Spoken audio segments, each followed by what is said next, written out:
Yeah. I don't ever remember feeling like this.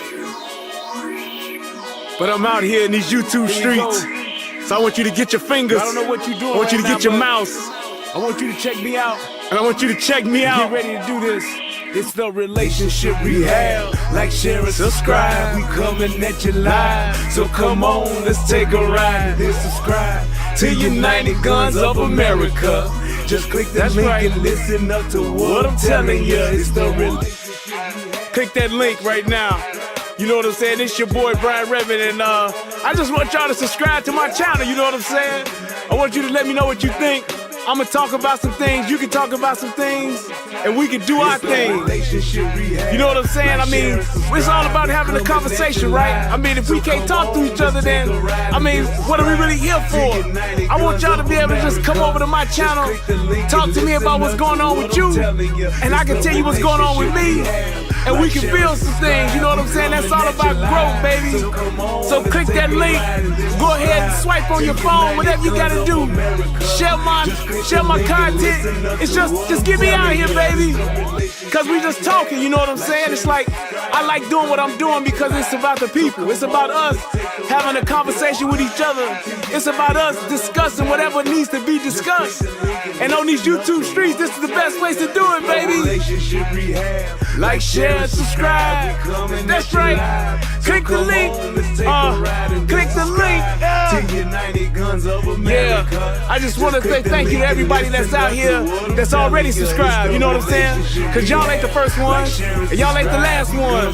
So I just want to give a shout out to everybody that done click the link, that done click the share, and then subscribe to your boy. Cause we gon' blow this thing together, baby. Relationship rehabbing, United Guns of America. To the world blow up, baby. Yeah. Click the link, baby. Click the link, baby. Yeah. Hey, I just wanted to send a shout out to all y'all. I love y'all. That's why I do this. It's for the love of us, baby.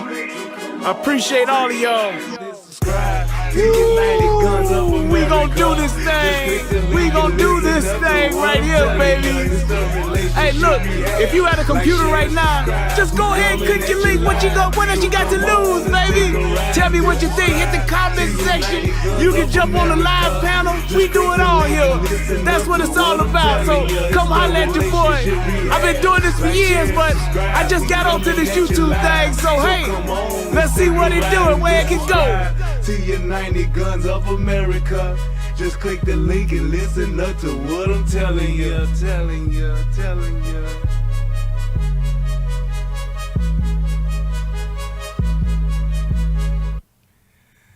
Now I hear was about 8 when I caught my first case. My mother, she turned her back and bowed her head in disgrace. Shout out to Nate Dogg, baby. Hey, look, I just want to say welcome one more time to the Relationship Rehab. I am your host, Brian Redmond, and tonight we are going to talk about, yes, this Uvalde chief of police breaking his silence and good old Mr. Tatum just backing every play. So I am excited to be here tonight. Thank you guys so much for tuning in. Please click the like button on your way in. Click the subscribe button if this is your first time watching. And without further ado, let's go to my favorite part of the show, and we're going to get right on in to the show. Federal law allows citizens to reproduce, distribute, or exhibit portions of copyrighted motion pictures, videotapes, or video discs under certain circumstances without authorization of the copyright holder. This is called fair use and is allowed for purposes of criticism, news reporting, teaching, and parody, which doesn't infringe of copyright under 17 U.S.C. 107. Not infringe. All right, let me give a shout out to my man James Hudson over there on the United Guns of America channel. And then on this channel, I want to give a shout out to Alex. What's up with Alexander? First one in the chat. Salute to you. My man Lancelot, Solomon King, Chef X. A day in the life of DJ Matt 121. Paul Gray, he said, catching you right on time for the first time. Well, congratulations. Shout out to Black Shadow. You ain't wrong. What's happening? He says, rest in peace to our 5 Marines who died during the South Carolina desert, who died in the California desert. Wow. Damn. Oh, wait, he came right back. Somebody asked how did that. Osprey went down. Wow. Damn, rest in peace. Yeah, man. Damn. That's terrible. Shout out also to Damani. Shout out to Kevin Hutton.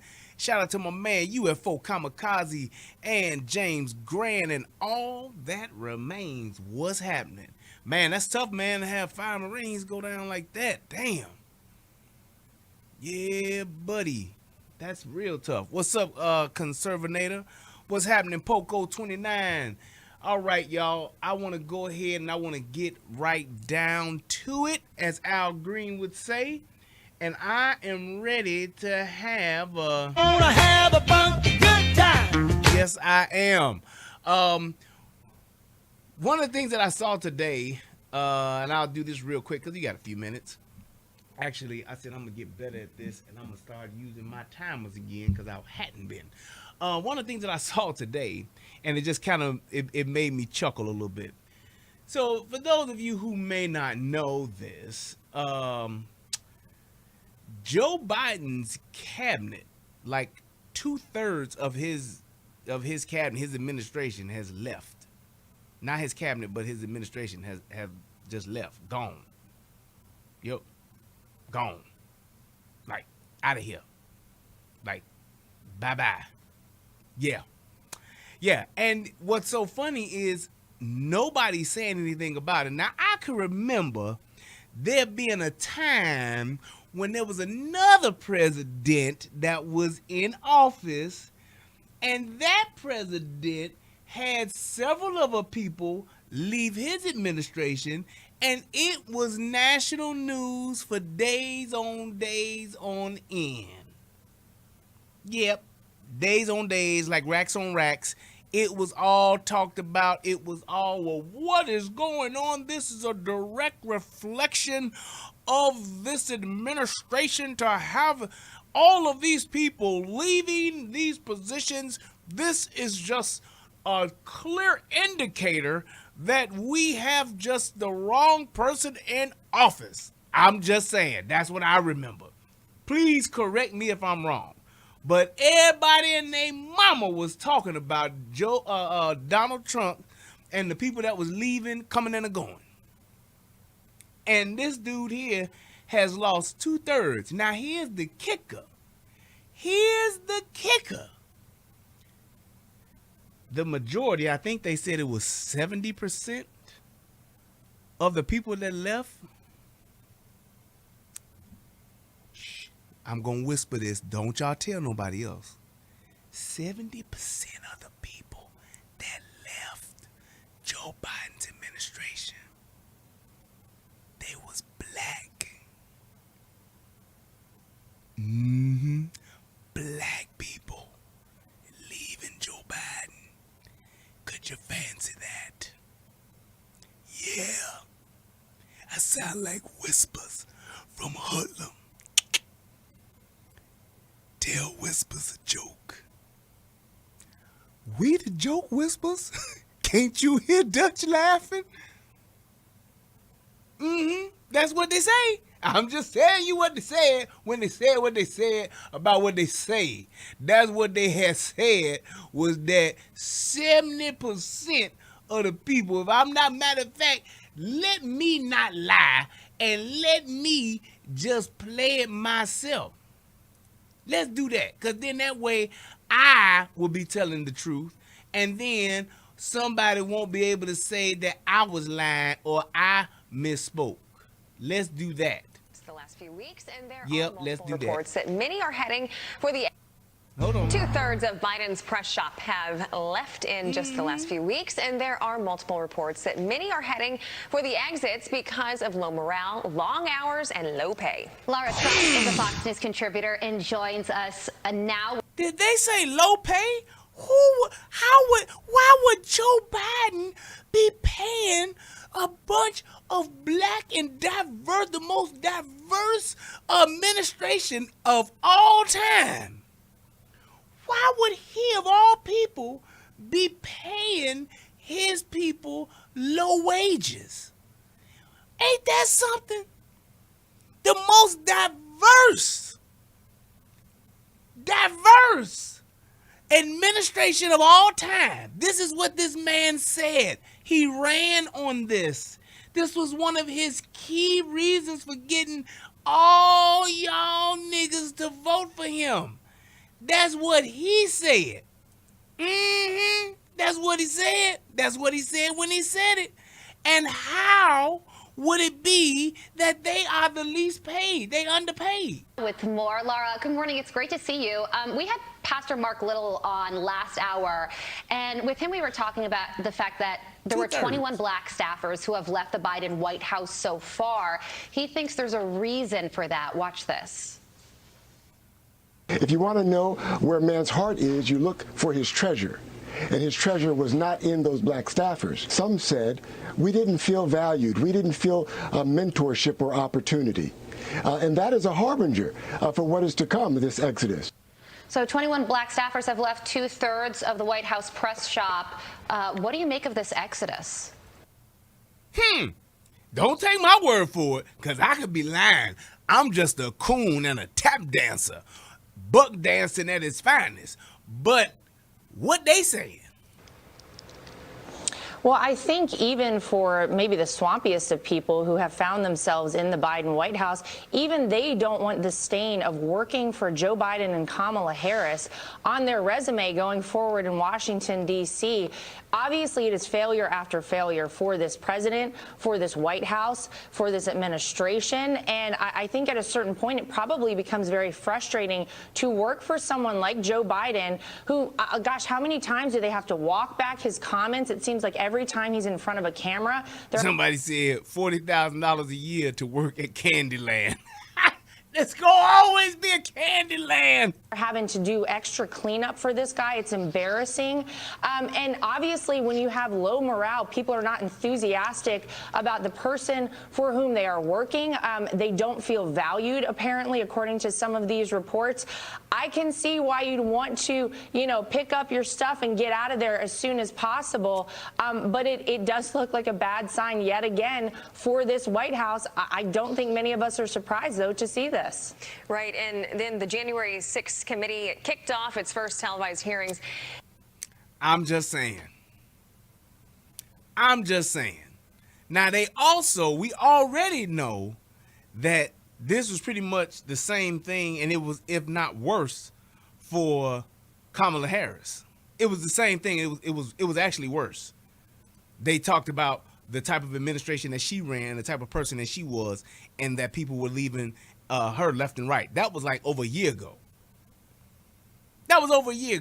So I'm just saying, I just wanted to point out that small little nugget of information because I know everybody else knew about it. I just wanted to put my 2 cents on it just to say, hey, it was really something to see every media outlet talking about every person that left Donald Trump's administration, every single one. And I'm going to say it, he had a few that left, quite a few. He had at one point, it was like a revolving door. Was coming in, working 2 days, and they going right back out the door. Like, I don't want no parts of this shit. That's what they was doing. I got me a better job. I got another offer. Sorry. It was plenty of people doing that. But I'm just saying it was made to be out to say, hey, this was just, just super important news. Everybody was talking about it. All the CNNers was talking about it. But now the same thing has happened to Biden and his most diversified administration of all time. And now the very same black folks that voted for this man and supported this man was cheering his name all the way to the White House. Now they all of a sudden feel disenfranchised. There's no mentorship, no opportunities. They pretty much was just, tokens? Isn't that something? Knickknacks. Nigga knickknacks. That's what they was. You know what a knickknack is? A little thing you put on, little knickknacks you put on the shelf, little trinkets. Nigga knickknacks. That's what they did. Ain't got no power, ain't got no juice, ain't making shit happen, and they getting underpaid. If you gonna have me come and just sit on the shelf like a knickknack, if I'm gonna be a nigga knickknack, at least you could pay me well. Hey man, why you just sitting there and ain't doing nothing, just sitting on the shelf like a nigga knickknack? Well, I'm making $177,000. Let me at least be getting paid, so I can say I'm getting a check. That's why I'm sitting here, and I ain't gonna move. I ain't gonna budge. I'm getting this check. That's why I'm here. I got my 40 acres and my mule.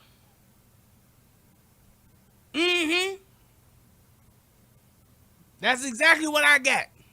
Y'all know what I always said, what would happen if we ever got our 40 acres and if niggas ever got their 40 acres and a mule, y'all know what would happen. We'd have a bunch of high grass and everybody would be selling barbecue donkey. That's what. Niggas ain't gonna know what to do with no mule besides barbecue it. They'd have within 6 months, the grass would be high and uncut, and we'd be getting fined for it, and we just have a bunch of tall grass, and the mules would all be getting barbecued, and niggas would be selling it on the side of the road that the 40 acres is on. That's what they'd be doing. Uncut grass and barbecued mule for everybody. That's what we do with it. But be that as it may, I just wanted to drop that nugget before I got into the show. So, yeah, that's pretty much what it is. Now, for those of you who tuned into the show the other night, I kind of like mentioned that I was going to talk about this.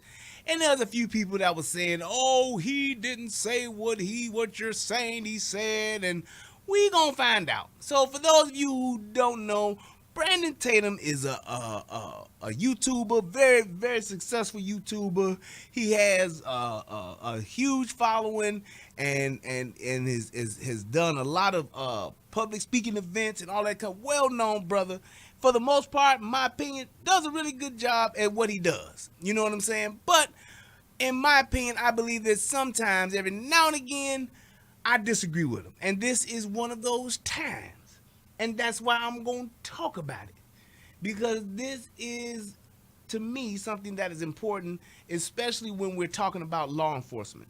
And my thing is, I have always said that I am pro law enforcement. I love my boys in blue. I back my brothers in blue when they right.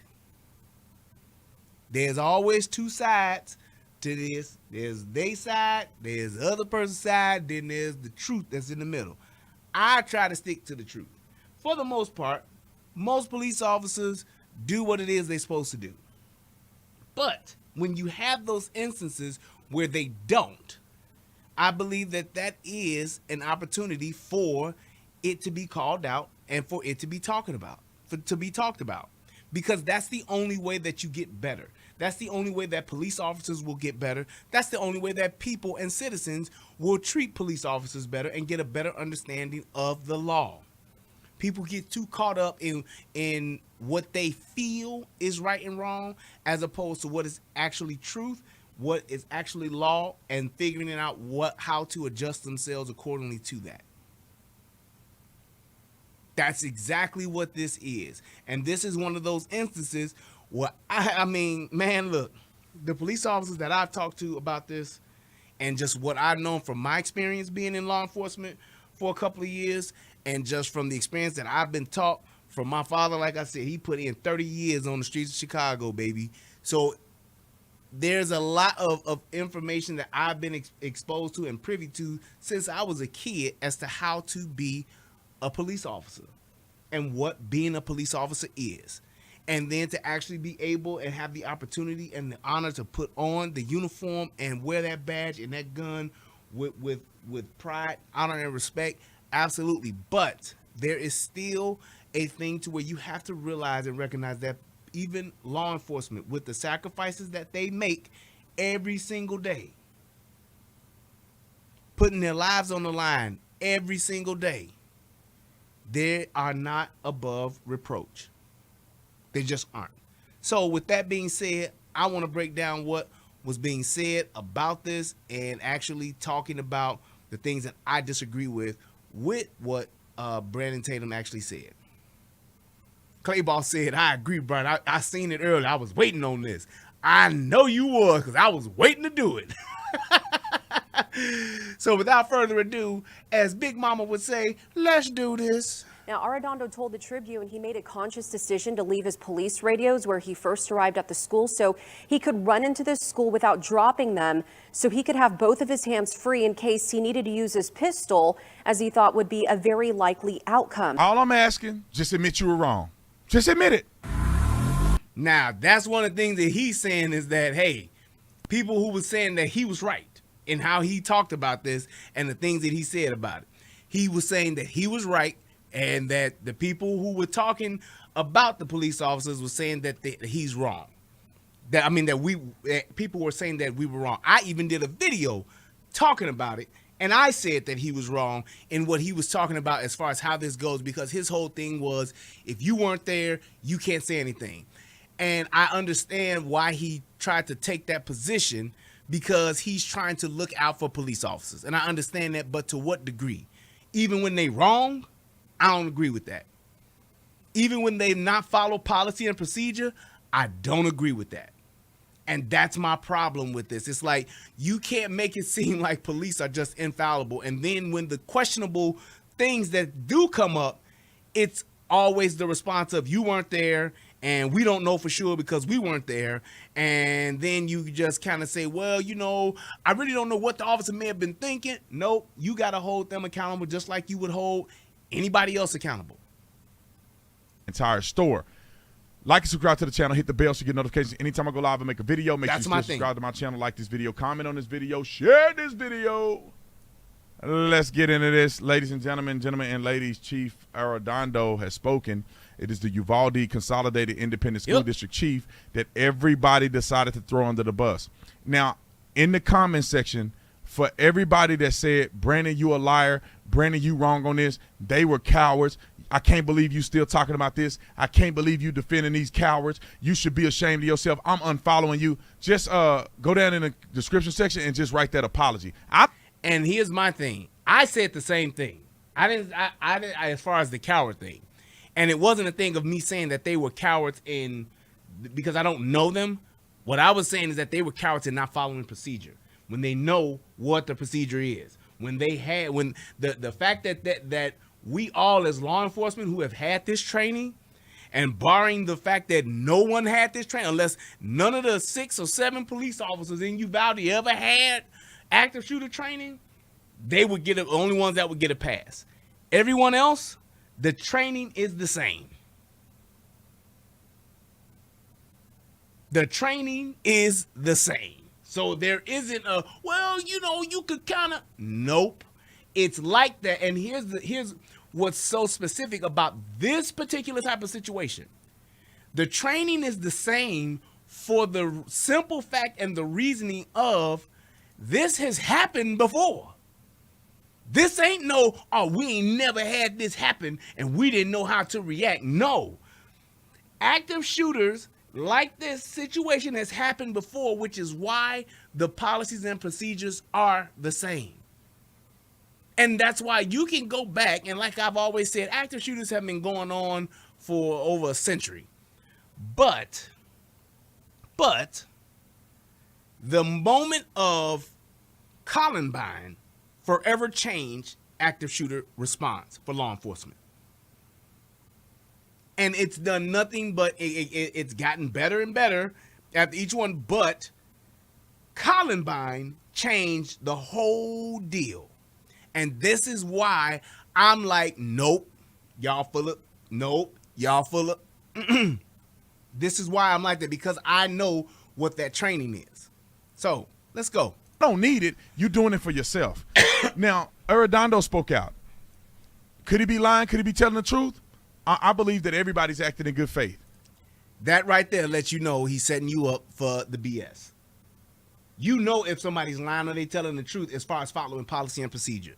Their own personal judgment, that's whatever. But when you're talking about, is he lying or is he telling the truth? If he's not following policy and procedure, and he's not admitting to either not doing that or stating that he did do that, then he's lying. Plain and simple. Plain and simple. It's not a thing of saying, well, was he lying or was he not lying? Here's the thing. Does he have a reason to lie? Abso-fucking-lutely. He does. He does. He has a huge upside to lying. There is a huge benefit to him lying. So it's not like, oh, well, I'm just giving him the benefit of the doubt. No, because here's my thing with that. If he wasn't, and he was just being 100% transparent, and he was just telling the truth, mistakes and all, it wouldn't have taken this long for him to break his silence. He would have gotten debriefed, and he would have came out and said his piece. That's just the fact of the matter. When you're law enforcement, you're the police, especially being the chief. This dude is the chief. Don Dada. The head honcho. The HNIC. Or the HMIC. Whatever you want to call it. El Jefe. The boss. Big timer. Top brass. The upper echelon. Whatever you want to call this guy. He is the top of the whole entire department. So why not? Why not? Right, the HSIC. The head Mexican in charge, the head Spick in charge, don't matter. He the man. He called the ball. He lets you know if the pattern is full and if Maverick and Goose can do a flyby or not. That's who he is.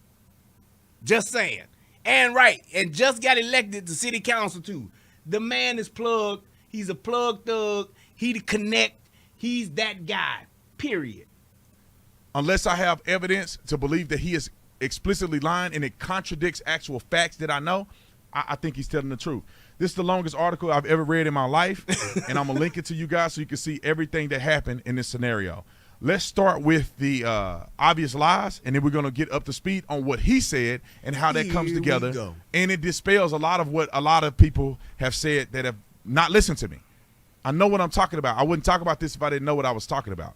Now, first thing is that they were cowards, and they just stood outside the classroom while this guy went across the school for 40 minutes to an hour just slaughtering people. That did not happen. The cops were just sitting outside the room doing nothing and not trying to do nothing. That didn't happen. Well, no.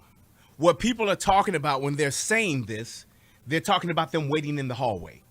That did happen.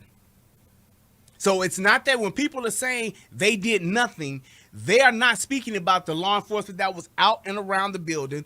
They're not talking about the law enforcement who got the kids out on the other side of the school. They're not talking about that. They are talking about this guy being the guy in charge who held up in the hallway and changed the active shooter status to a hostage barricade situation. He did that. That's what people are talking about. When they're saying they held up and didn't do nothing, that's what they're talking about. So I understand how you're trying to, maybe spin it to say, oh, but that didn't happen. No, that happened. They had clear information about the active shooter going on, and he held up and said, nope, we at a hostage situation now. We gonna stand down and hold up right here in the hallway, wait for backup. Him and however many other officers was there. Now, I think it ended up being 19 officers in the hallway, but at one point, it was him and at least 2 or 3 of his guys that held up in that hallway. That's it. And the guy, the shooter, let off something like 100 rounds. I do not believe that they were there for all 100 rounds, but I'm damn sure that they was there for some of them. That's all I'm saying. They may not have been there for the entire disbursement of the bullets, but they were there during some of them. Because if they would have got there and it was all quiet, Why wouldn't they go in and find out what was going on in the first place then? They had to have known that them shots was going off, and when they got there, some of them shots had to be going off. Now, they may have been there halfway through or at the tail end of it, whatever the case may be. Chief Arredondo was telling people to stand down and all this other stuff. That didn't happen. A lone Border Patrol officer that just ran into the school, defied all orders, passing all the cowardice police officers, went in the door by himself and killed a suspect. That did not happen. Now, that did not happen. That did not happen. That came to be that didn't happen. However, him telling them to hold up, that did happen. He held them up in the hallway.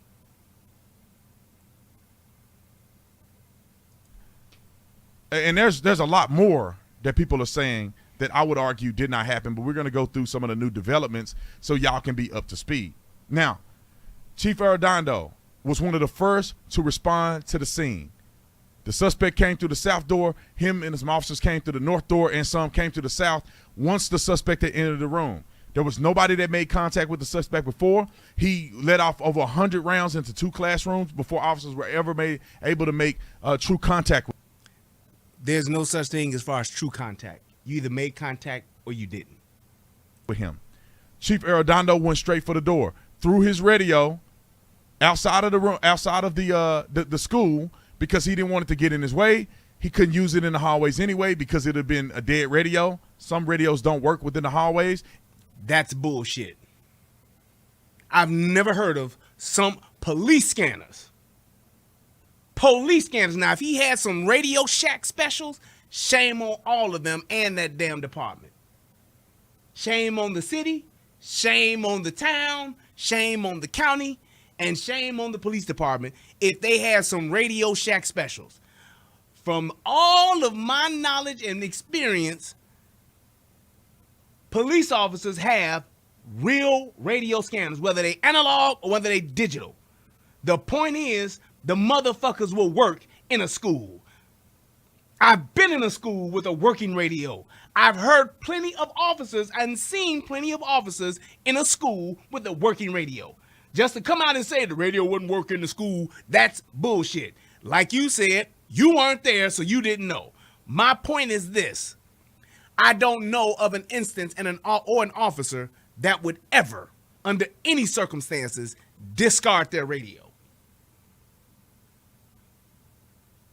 Aside from offering yourself up as a hostage to be taken by yourself, and you taking off your gun belt and your radio being on your gun belt, that's the only way I could see you losing your radio. However, I've never heard of an instance or protocol to where someone is being told to drop their radio. I didn't never get that instruction, never had that class of dropping your radio. There's no reason to drop your radio, because your radio is essentially one of the most important sources to relay and receive information. Why would I put that down? Why would I discard that? Any police officers, anybody that's in law enforcement, please comment in the comment section and let me know the instance and the training that you had where you discarded your radio, especially in an active shooter. That makes no sense whatsoever. There is no instance where a police officer in a hostage situation, like I said, unless he's sacrificing himself and offering himself up as a hostage to be taken as a hostage, or an officer to just be in a situation where there's an active shooter where part of the protocol is to discard your radio. That's bullshit. And he believed, according to his statement, which to me makes sense, he believed that he was going to get into a life and death shootout with this guy. He didn't want any distractions. He wanted to be able to shoot this guy unimpeded. So that was just like whoever said last night that said that he didn't say that. I'm just now showing you and playing you where he did agree with what the officer did, which was understandable. That's what he said. Now, what I will say is that, according to his statement, which to me makes sense, it to him made sense to leave his radio, which gives him connection to Central Dispatch, other officers, other law enforcement, potentially, depending on the frequency that they own or the channels that they own. However, you know, at least, at the very least, you have communication and you got comms with Central Dispatch and your fellow officers that's there. Whether it's 2 of y'all in the town or 20 of y'all or 6, whatever the case may be. Why would you not want to talk to your guys in dispatch? You tell me that, and you're going in. He believed that he was going to get into a life and death shootout with this guy. He didn't want any distractions. He wanted to be able to shoot this guy unimpeded. Now, what I will say is that, personally, I don't know what their radio looked like. I would never drop my radio outside of anywhere. But at the same time, I don't know what his radio was. We had a radio on the side in a clamp holster that the radio wouldn't fall out of. And also we had earpieces. Exactly. Correcto mundo. You have an earpiece, and if you don't have an earpiece, you still keep your radio. Even if you got it in your pocket and you turn it off. Turn it down low. Turn your radio down. Turn your lights down low. You turn your radio down low. You go to a different channel. You do something. Hey, look, I don't want no chatter. And this is the chief who can make this call. Hey, I'm going over dispatch. I'm going over the channels, channel 42, channel 12, channel 8. Do not, under any circumstances, say anything on this channel. Let me be the one that talk. I want one-way traffic from me to you guys on this channel. Central Dispatch would say, sure thing, chief. And they would relay whatever information he's given to everyone else, so he's only speaking when he wants to, and those other people will not get on that channel and say a goddamn word. They would clearly say, we got radio silence on channel 12, that's only Chief's channel, whatever the case may be. I'm just telling you. And I'm telling you like this, if it's 6 of these motherfuckers or 7 of these motherfuckers in this police department, how the fuck they don't have at least decent radios is fucking unbeknownst to me.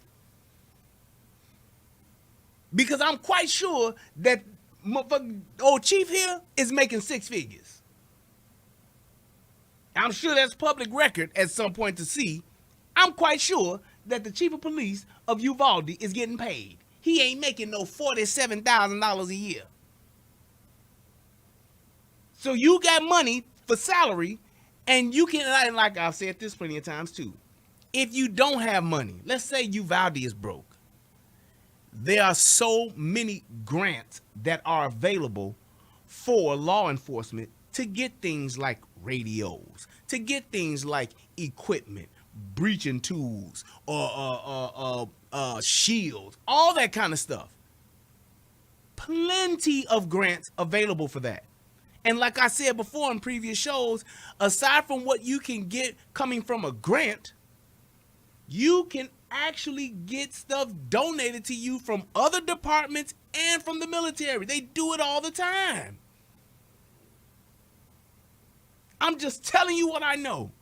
So therefore, we wouldn't make noise and the suspect wouldn't know where we're at because we were communicating through earpieces. Obviously, that wasn't the case. I believe that was tactically reasonable in the situation he was in. I absolutely disagree with that. There is no way you're going to tell me that being without a radio in a active shooter situation is tactically reasonable. It is not. It is not. There is no reason for you to be without a radio. Can you have radio silence? Hey, I get it. But being without a radio? I'm going to set mine down out here, guys. I'm going in. Bullshit. That is there's no excuse for that.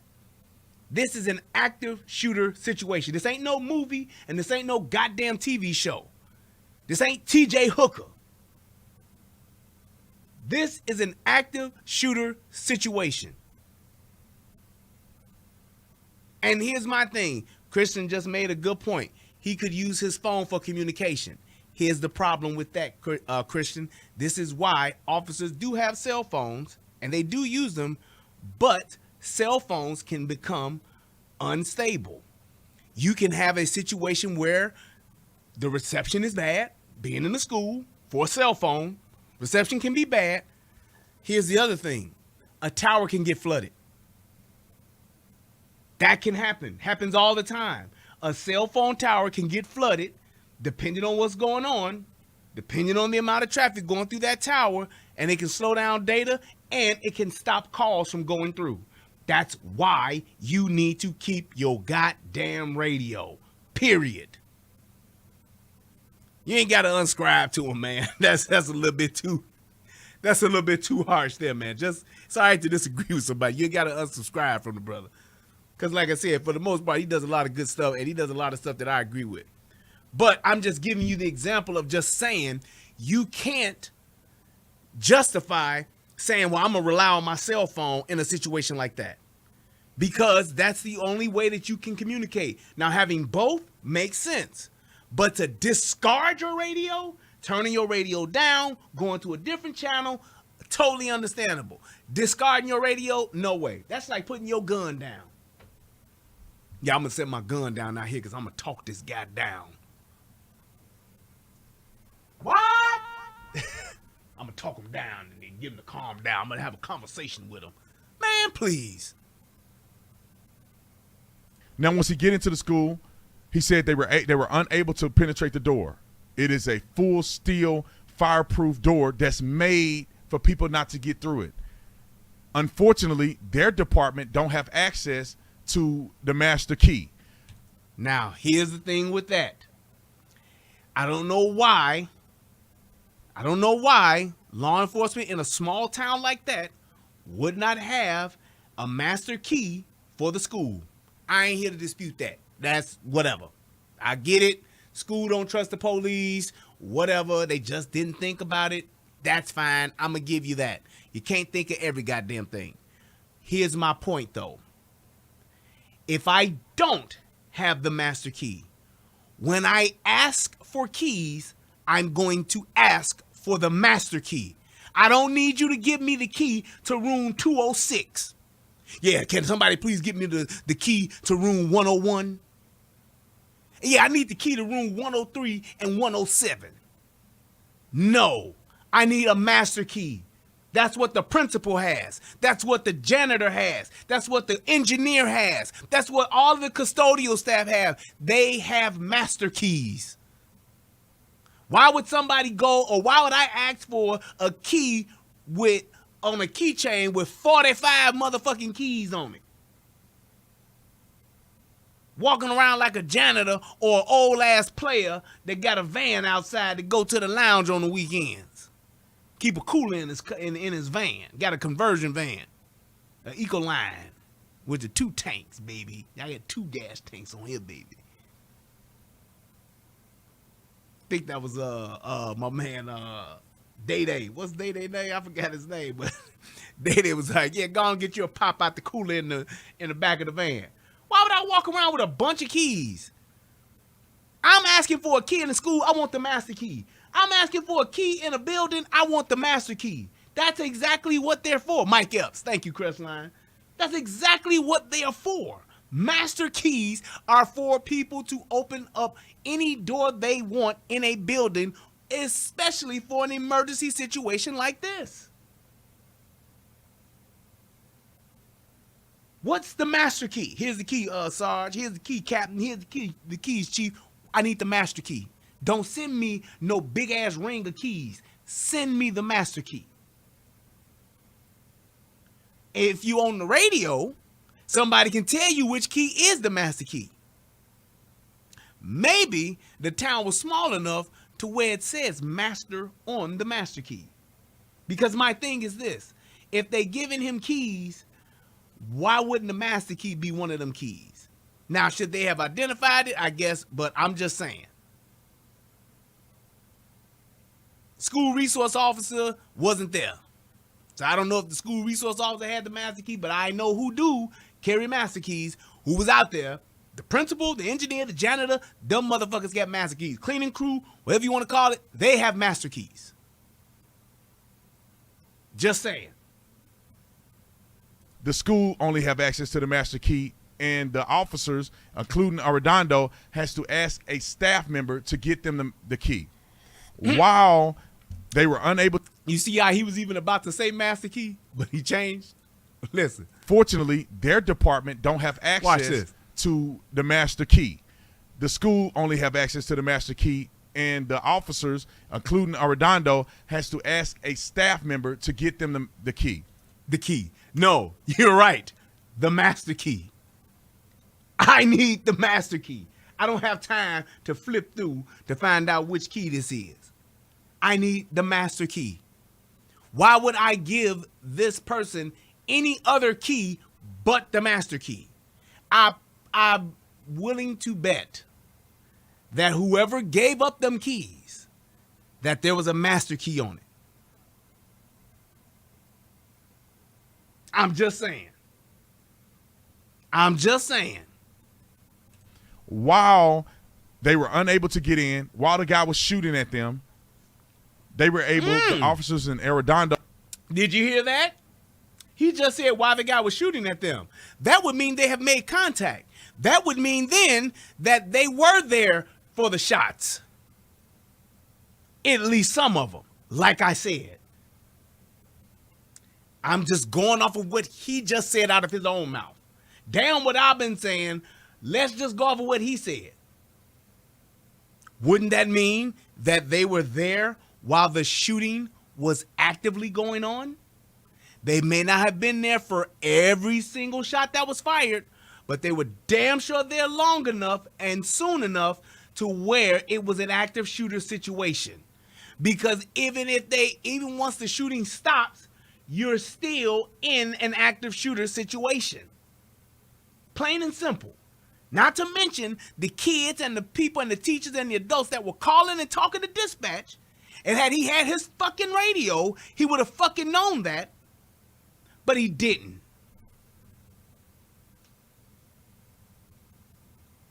Instructed some of the officers that were there at the scene to start evacuating people. One thing that a lot of people don't know, and they don't care to know, that according to Arredondo, they were able to save and rescue 500 students and staff from that school. Now that's true. However, that's because those students were in the other classrooms. All of the other officers that was getting those people out, getting those kids out, totally understand it. Kudos to you. My question and my questioning and what I'm specifically talking about are the ones that were in that hallway waiting for I don't know what the fuck. And if it was because of listening to Arredondo, so be it. If it was not following, if because he was the one that didn't follow the protocol, so be it. That's on you, bruh. That day, 500 people were rescued from the school that day. What a lot of people don't know, there was multiple people rescued from in the classroom that day where the shooter was at spraying people. Now, Arredondo goes on to... How would that happen if that was going on and they hadn't made contact with him yet? Again, that lets you know that's bullshit. They were there when the shots were going off. They made contact that we hadn't made real contact yet. Ain't no real contact. You either made contact or you didn't. Say he ended up getting the key, but the keys wouldn't work. They gave him multiple sets of keys, and he tried them on adjacent doors to the room to see which one worked. They never worked. Even at the time that the Bortak team got there, they finally found a key that worked, and that's when they showed up with the shield, breached the door with the key. And my sources wasn't completely accurate about it because he said that it was a Halligan used. Maybe he was confused, and this was somebody. It ain't maybe he was confused. He was just wrong. It wasn't about being confused or not. But why would, out of all of these officers, and you only got 6 police officers in the whole goddamn city or whatever, how is it that none of them had a Halligan tool?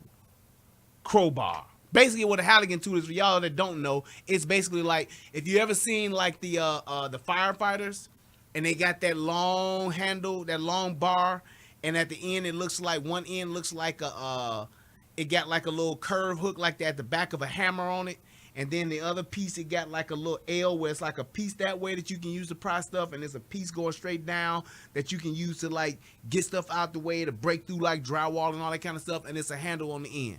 That's a Halligan tool. Actually, let me see if I can find one. I should be able to find a Halligan tool. That should be pretty fucking easy to find. But yeah, if you have, nobody had one of those. It's amazing to me how you have a police department and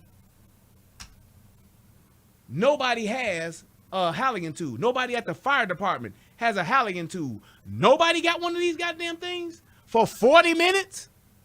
Are you shitting me? Here we go. Halligan tool. Let me see. That's a good one there. Yeah, that gives you the whole shebang. There we go. All right. Let me see if I can turn. Oh, I can just turn this back on. That's a Halligan tool. That's a Halligan tool. You see how much the motherfucker costs, right? You see how much this tool costs. And here's my thing. In my own philosophy, in my own logic, you would think that a smaller police department that doesn't have as much manpower, they would thoroughly invest, heavily invest in tools for their officers. Every officer should have an AR-15. Every officer should have a Halligan tool. Every officer should have a battering ram to breach the door. Every officer should have this shit. I'm just telling you what I know. It's like you would heavily invest in tools when you don't have the manpower. That shit costs $225. I ain't trying to get nobody no excuses on this shit. I'm just not. I'm sorry. I'm not giving nobody no excuses with this shit when you got, look at that. There's one for $139. One for $102. This ain't like this is, sophisticated equipment that only the elite law enforcement departments can have. No, that's BS. A Halligan tool is a couple of $100 at best. I ain't trying to hear that. That's just like saying, yeah, the fire department, we in a small town, but the fire department, we only got one hose. What? Yeah, we only got 2 hydrants in the whole city. But it's houses everywhere. So what happens if it's, well, if the house is too far out, I mean, we can't run no water out there. That's unacceptable. A Halligan tool, a ballistic shield. Man, please. Let's see. Ballistic shield. They range anywhere starting out at $500. Go all the way up to $2,100. That's just off a general search. Not to mention how many places give law enforcement discount. Not to mention how many places can say, hey, look, we got an extra one. We'll let y'all have one. Y'all can kick it and drink beer with Borat and all that shit to do all that stuff. Then why not just say, hey, we actually got a place where, hey, well, you know what, man, we got an extra shield, man. We'll let y'all have at least one, so y'all got one in the city.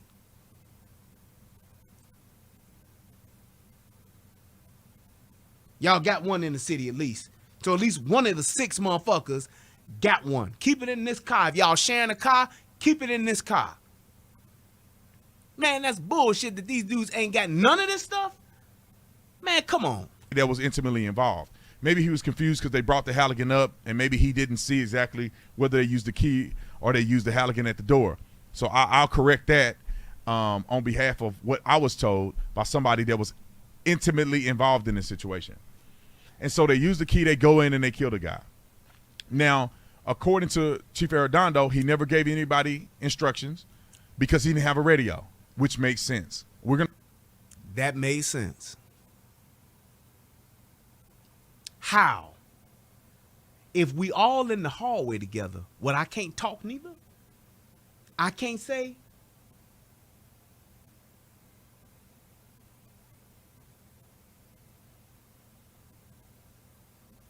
Hey, look, we gonna go up to this door. me and Whispers, we gonna go up to this door and we gonna get in. What do you mean you can't give no instructions? You the goddamn chief. Everybody's waiting on instructions for you. And if by what he was saying, if he's one of the first people there, he's either the person that's in charge by default, or he's in charge by assumption of by the chain of command. Do y'all remember when I first talked about what I said when you arrive at an active shooter? Whether you are a regular officer or deputy, or you the chief of police, whatever it is, regardless of what your status is, you get there. Whoever gets there first, if it's 2 of y'all that arrive, 3 of y'all that arrive, whatever, if it's more than one, the first thing you say is, okay, who's in charge? Whoever says I am, they are in charge. Until they have been relieved of command by a higher ranking officer. So that means if I show up and I'm just a deputy and I get there first and me and another deputy gets there first things we gonna say, hey man, we got an active shooter, who's in charge? All right, I am. Cool, Redmond. What are we gonna do? We gonna stack up, we gonna glow up, get your vest, get that, get your AR-15, let's go, you own me. You watching my 6, we are going, we got bangs going, we are dynamic. We going to the bangs. And we shooting whoever got a gun. Let's go. Call it in, let them know that we are entering the building. Officers, whoever the fuck, we're entering the building and we are going after the shooter. We have an active shooter situation. Now, once Sarge gets there, Sarge can say, all right, Redmond, what do you got? I'll say, well, this is what I got. I got this. I got blah, blah, blah. We in the building now. We ready to shoot. We doing this. We shoot. We in a gunfight with this guy. Whatever the case may be. I give him the updated information that I have at the moment. And then that's who can relieve me from my command and say that he's in charge now. Sarge will say, okay, Redmond, I got it from here. I'm in charge. Here's what I need you guys to do. Set up a perimeter over here. I need you guys to set up a perimeter there. I need you guys to suit up, go in there and get with Redmond, and y'all keep going and keep trying until y'all find the motherfucker shoot. That's what you're doing. Because you can't do both. I can't be outside running command and be inside calling the shots inside. I'm gotta go inside, so I gotta be in charge inside. That's how that goes in an active shooter situation. Just saying. John says, what if it's only deputies though? Laugh out loud falls onto the one that's been on the force the longest. Nope, it's not like that. That is not how it goes. Whoever steps up and takes control and takes command, that's who's in command. And that's why they don't do it like that. And the reason why they do it like that is because you could have somebody who is the longest person on the force. It could be an old ass dude. It could be a dude who's not physically fit to handle it. It could be a guy who's actually scared. It could be a guy who's shell shocked. He got the deer in the headlights look, because in all of his 24 years of being on the force, this could be his first active shooter. Whereas you could have a deputy who's been on the force for 3 years, but he was fighting over in Fallujah for the past 6 tours. He's going to be more adapted to handling this situation. He's going to be more equipped to handle that situation compared to an older deputy that's been there longer years but ain't never been in a active shooter situation. Ain't never had nobody shoot at him. He may not have even ever pulled his gun. There are plenty of officers that go through their careers only breaking leather once or not at all. It happens. So that's why that particular rule is in place. If you get there, you in charge. If there's more than one, you ask who's in charge. Whoever says I am, they're in charge. Period. Until they are relieved by a higher person in command, a higher chain of command, they in charge. I'm going to talk about the incident command situation here in a second. He didn't get anybody instructions. He didn't have a radio. It was not relayed to him, even though he had a phone call with dispatch. It wasn't relayed to him. The kids were calling in into the school, in from that classroom. Now, how the hell do you know that? And here's my thing. Why would dispatch, if he's on his cell phone, why would dispatch withhold that information? Chief, we got people inside. Chief, we got kids on the phone. They're calling in asking for help. Now, would they be like, Chief, get your punk ass in there and breach that door? Get in there and shoot some rounds? Get in there and do something, Chief? They ain't gonna say that. But they would definitely say, Chief, we got people on the phone calling. I'm telling you, that's what they're gonna say. Dispatch is one of the most information over communicators in the fucking world. They are taught to give and get information. It's not one of those things we gonna leave that part out. No. But hopefully the tapes will come out soon and people will be able to hear it. But I would really be surprised to not hear them not tell the chief what's going on. And my thing is, if he had a radio, he would be able to communicate even better. You making $70,000, $80,000, $90,000 a year, get you a fucking earpiece, dude.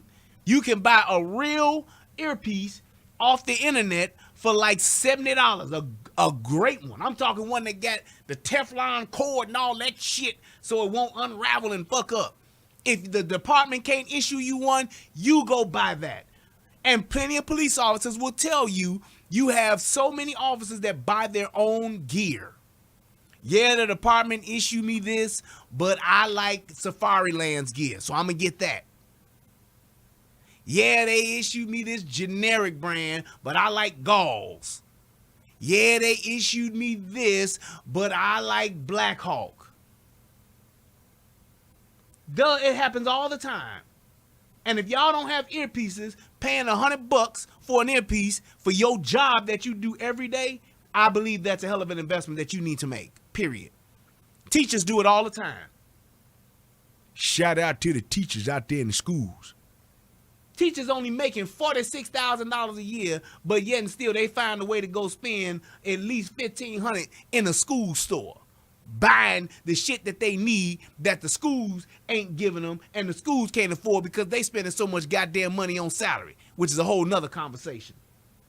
Seems like all the motherfuckers that ain't working in the schools but work for the school system are the ones making the motherfucking money while the teachers getting paid $46,000, $48,000 a year. And then they go and spend $700, $800 every year in the goddamn store. I'm just saying.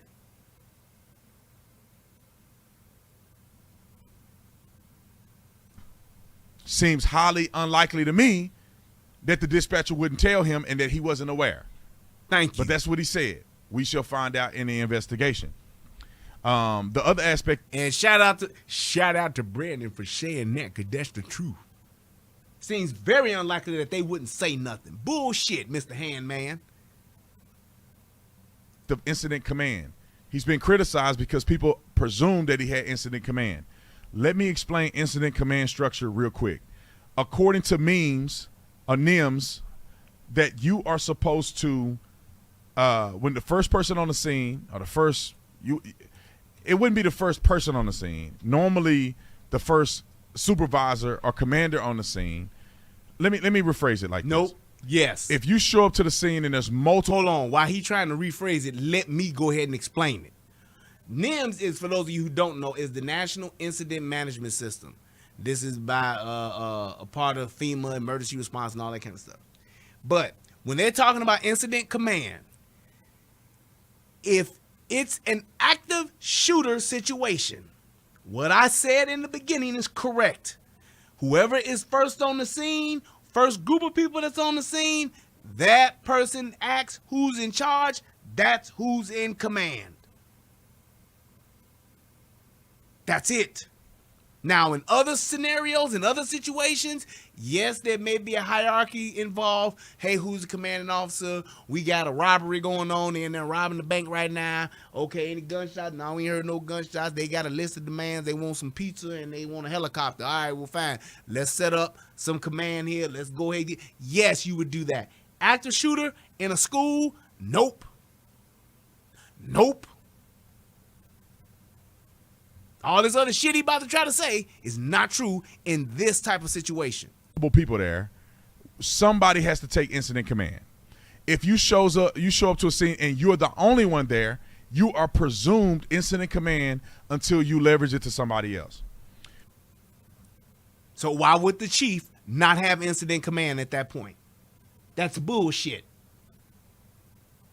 They bobbing and weaving, ducking and dodging. That's exactly what the fuck this is. This is a bunch of covering my ass bullshit. That's why this motherfucker has held his silence for so long, so he can get his shit straight. Now, here's the conundrum with incident command. You cannot be involved in a situation if you are going to be the incident commander, which means that if you were involved in the shooting, you have to remove yourself from the shooting. You have to. Not in an active shooter when it's going on. In that moment, you don't do that. You don't remove yourself if it's only you, and it don't even make sense. It don't even make sense. For me, if I'm in a small ass town, there's 6 of us as police officers, I get there first because I'm the chief. I gotta wait because I'm assuming incident command and I must remove myself. No. Not in an active shooter situation. Remove yourself from the school. You have to get yourself away from the action for the most part so you can begin to delegate people as they show up to the scene and communicate what we have, what is our tactical strategy from here moving forward. And that is exactly what they did. And this is just me proving my point even further. That's exactly what they did at Columbine, which is why they said you don't do that. They changed the rules, they changed the procedures, they changed the policy for that reason specifically. Because in Columbine, they were doing just that. They were setting up and establishing a command post, establishing command, getting the perimeter set up. They were doing all of that while the gunshots were going off. They were literally listening to the bangs as they were setting up a perimeter, as they were establishing a command center, as they were establishing chain of command.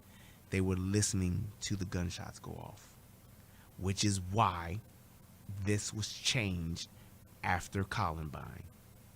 You go, period. You go and you keep going until the motherfucker is dead. That's the fucking rule. Period. There ain't no other way around it. There ain't no other way to try to shape it up. There ain't no we wasn't there, we didn't know. You go until you can't go no more, or until he or she is been gotten. Arredondo, in his situation, and I say some of it could be a lack of tactical experience. He didn't know who had incident control because he was actively involved in the shooting. He was actively involved in trying to get the shooter, actively involved in trying to breach and get entry into the door.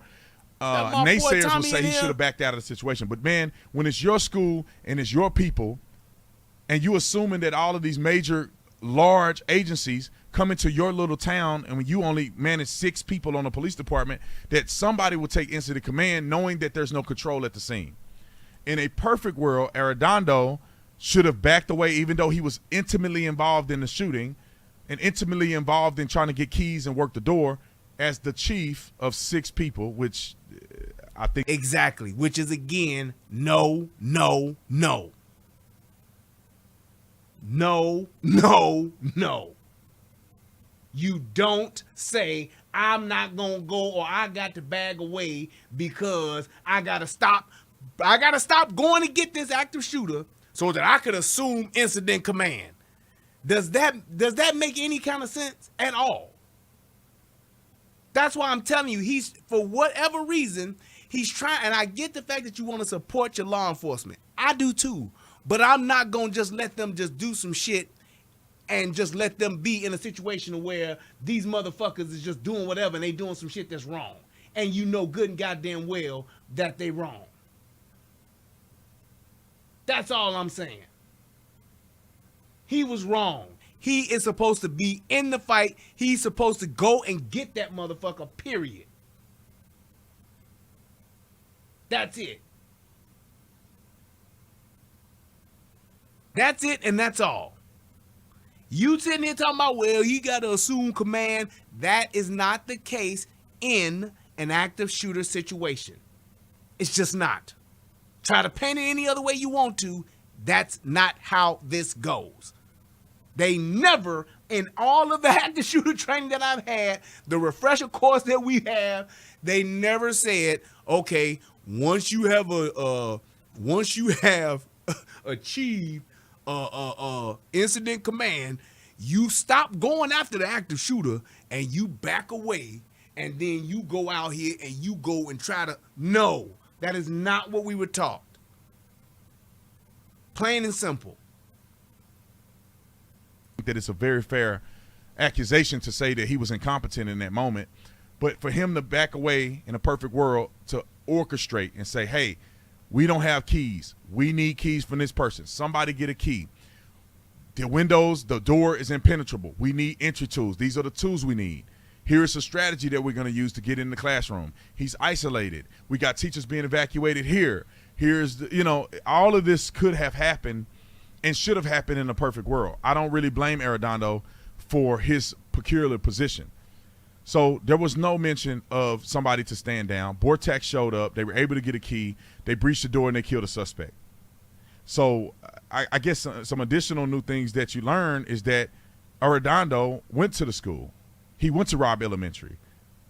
He had an intimate relationship with the community. People loved him.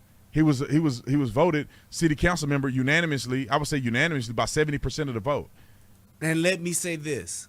I am in no shape, form, or fashion trying to make it seem as though Arredondo didn't care about his community. I don't know Arredondo. I don't know, if he's some cold-hearted, cowardly bastard. I am not saying that. I am not saying that at all. What I am saying about Chief Arredondo or City Council member Arredondo, old Pete, is that he didn't follow protocol. And at the end of the day, regardless of what you try to say, what you thought and what you was thinking and what you felt and what you was trying to figure out, protocol and procedure and policy are in place for a reason. They're in place for a reason. That's it. So that you can have your blueprint to follow, so you don't have to guess, so you don't have to, well, maybe if, I'm not sure about, possibly it could have been, that's exactly why they tell you to do what they're telling you to do.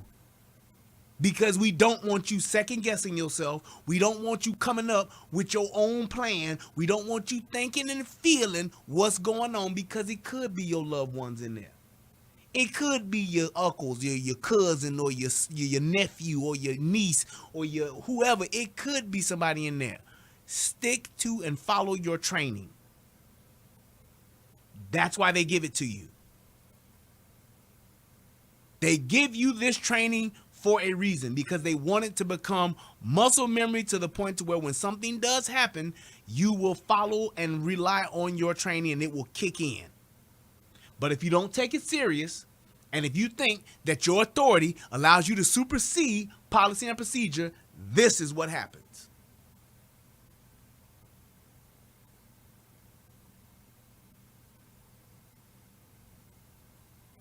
This is what happens. And that's all I'm saying. When you're talking about saying, well, look, this person came in and you weren't there and he didn't know. Yep, I get that piece, which is why you have training in place for this, so it can be followed.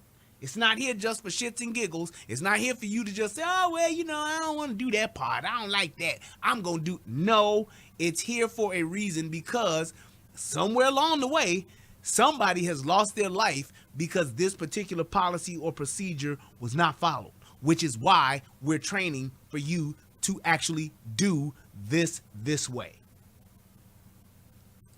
And there's this myth that he was secretly sworn in as a city council member. It wasn't true. The mayor of Uvalde came out and said they had to swear in all of their personnel on a certain date. They didn't want to do it publicly because they didn't want it to take away from the mourning that the parents were having of their own children. And so they did it and sworn these people in, and they didn't have a big ceremony. So all of that, he wasn't talking. Now, I don't know why he wasn't talking. You know, I think he's... Come on, man. Put 1 + 1 = 2. Not talking the first day, first couple of days, I get it. Being the chief of the police department, not only should you, but I'm going to take it a step further and say it's your duty. Yes, I said duty. It's your duty to step up, your duty to step up and actually take, good or bad, and give the people some type of information as to what happened. You were the one that was there. You was in the fucking hallway. You should have been the one to come out and say, I fucked up. I was under the impression of, I had thought it was, what had happened was, whatever you gonna say, you need to be the one to step up and say that and address the people. That's just what it is. That's just what it is. Because when you don't do that, then you put yourself in a situation where people will think, oh, well, he did this and he had did that, and that's what. Nope. Nope. We give you this training specifically so that you can do this specific thing when this particular time comes. That's what you're here to do. We don't want you to think about it this way. We don't want you to kind of put a spin on it this way. We don't want you to kind of sort of, I remember that time when we did. Did you know that in these 7 did that? We don't want you to do that. We want you to follow this policy and procedure, because when this is happening, this is what we need you to do. Period. That's it. So I get the fact that he changed the game and he flipped the script, but that's on you, Chief. You take the good and the bad, right or the wrong with it. You flip the script, and because you did, potentially some people could have died. That's on you, bro. Should have spoke sooner, but it makes sense to not speak soon if you don't have all the information and things are not completely accurate. Do I question some of the things he say? And maybe. I don't really have a reason. And even after all of that, he's still saying maybe. Hell yeah, I'm going to question some of the shit he said. To believe he would lie, but some of the things he said, I could see somebody fluffing that or somebody saying it to save their own rear end. But overall, to say that these cops came out there and they were cowards and they just stood around and nobody did nothing, when you have Chief Arredondo coming out saying that's not true, you have the BP guy who don't work for Uvalde PD. The BP guy came from the barbershop, said that they did everything that they could. That's because the BP guy probably knows these officers. That's probably why the BP guy came out and said that. He knows them. That's probably why the BP guy is trying to help salvage whatever is left of the department and the faith that people have in that department. He's trying to salvage it. I get that. 1000% I get that. The toothpaste is out of the tube now, and we're just trying to cover and recover from the collateral damage that's been done, but that still don't mean that we off the hook for the shit that we did not do. Y'all was there, and y'all know what the training is. Now, if you didn't know the training, you ain't never had active shooter training, I get it. But I'm quite sure that Chief Arredondo has had active shooter training. And if he hasn't, and if his department hasn't, shame on them. 6 officers, you should be one of the first people in line to go get that active shooter training. Send one and do a teach back. And let me finish it with this theology. It is a cluster, ladies and gentlemen. It was a cluster. I don't think people understand that this was the perfect storm, unfortunately, for a small agency and a response from multiple agencies, both state, local, and federal. This was the worst case scenario. These schools are built, and I'll see if I can find a picture of the actual school. Watch this. At least the building. These schools, and let me just give you a quick synopsis here. This is the area where the shooting was happening at, right in this one bedroom, this one classroom that's, well, these two classrooms that's connected by a bathroom. All of the people here were rescued. Everybody in this building was rescued. All the buildings here were rescued.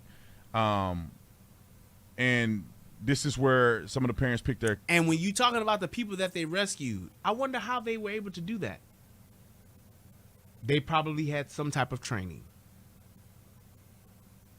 And my thing is, those officers that did that, kudos to them, salute to them, congratulations, job well done. Thank you for your service. But those guys that was in that hallway waiting, I'm sorry, but you all did the wrong fucking thing. And there ain't no excuse for it. Kids up, a lot of kids were evacuated to the funeral home here. But if you go through what the actual school building looked like, these school buildings, and people don't even talk about these classrooms, these school buildings are built that if you somehow make entry into this area, you cannot access the classrooms. You can't access these classrooms. They are built with fireproof doors. True. That cannot be breached unless you have a professional breaching tool, a Halligan explosive breach, or you had a breaching round, which is. Why would a police department, fire department, some other department not have a breaching tool available for over 40 minutes? 40 minutes? Nope. Would come out a shotgun to blow a whole lock mechanism off. If you don't have that, you can't get into the school. This is what the school is supposed to be like. The perfect storm, really unfortunate in this situation, and I hope that things change in the future because of it. The perfect storm is that the gunman gained access to the school through a door that was not secured. Now, there was an original rumor that a teacher left a rock in the door or whatever. Yep. That wasn't true. That's true. She had a rock in the door. She kicked the rock out. She shut the door when she went back into the school. Now, this door, for whatever reason, didn't secure. And I can tell you why that usually happens. Sometimes it could be the, what do you call that? Is it the vac, or the way that the air is circulating? You could have it to where there's a vacuum effect to where air is pushing at that door because of how it was open, and the air could be pushing that door and then not close all the way. Or it could be something where the door malfunctioned. The door, like it didn't close all the way to lock, because there's a part to where the door has to come and pull up and come up to it to where it can lock with that little bar that's in the middle that separates those doors. So that absolutely can happen. And that door should be, and that's the reason why a lot of times they tell you to pull the door. Once you get it to, pull that door to, so that you can make sure that that door is locked. And then with her being scared, with her being, trying to run to safety, she might have said, fuck that, or forgot that, or didn't even think about it.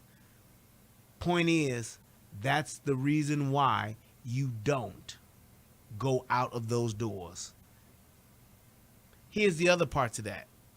When it comes to what we say as Americans and how we can resolve this and how to keep this kind of stuff from happening,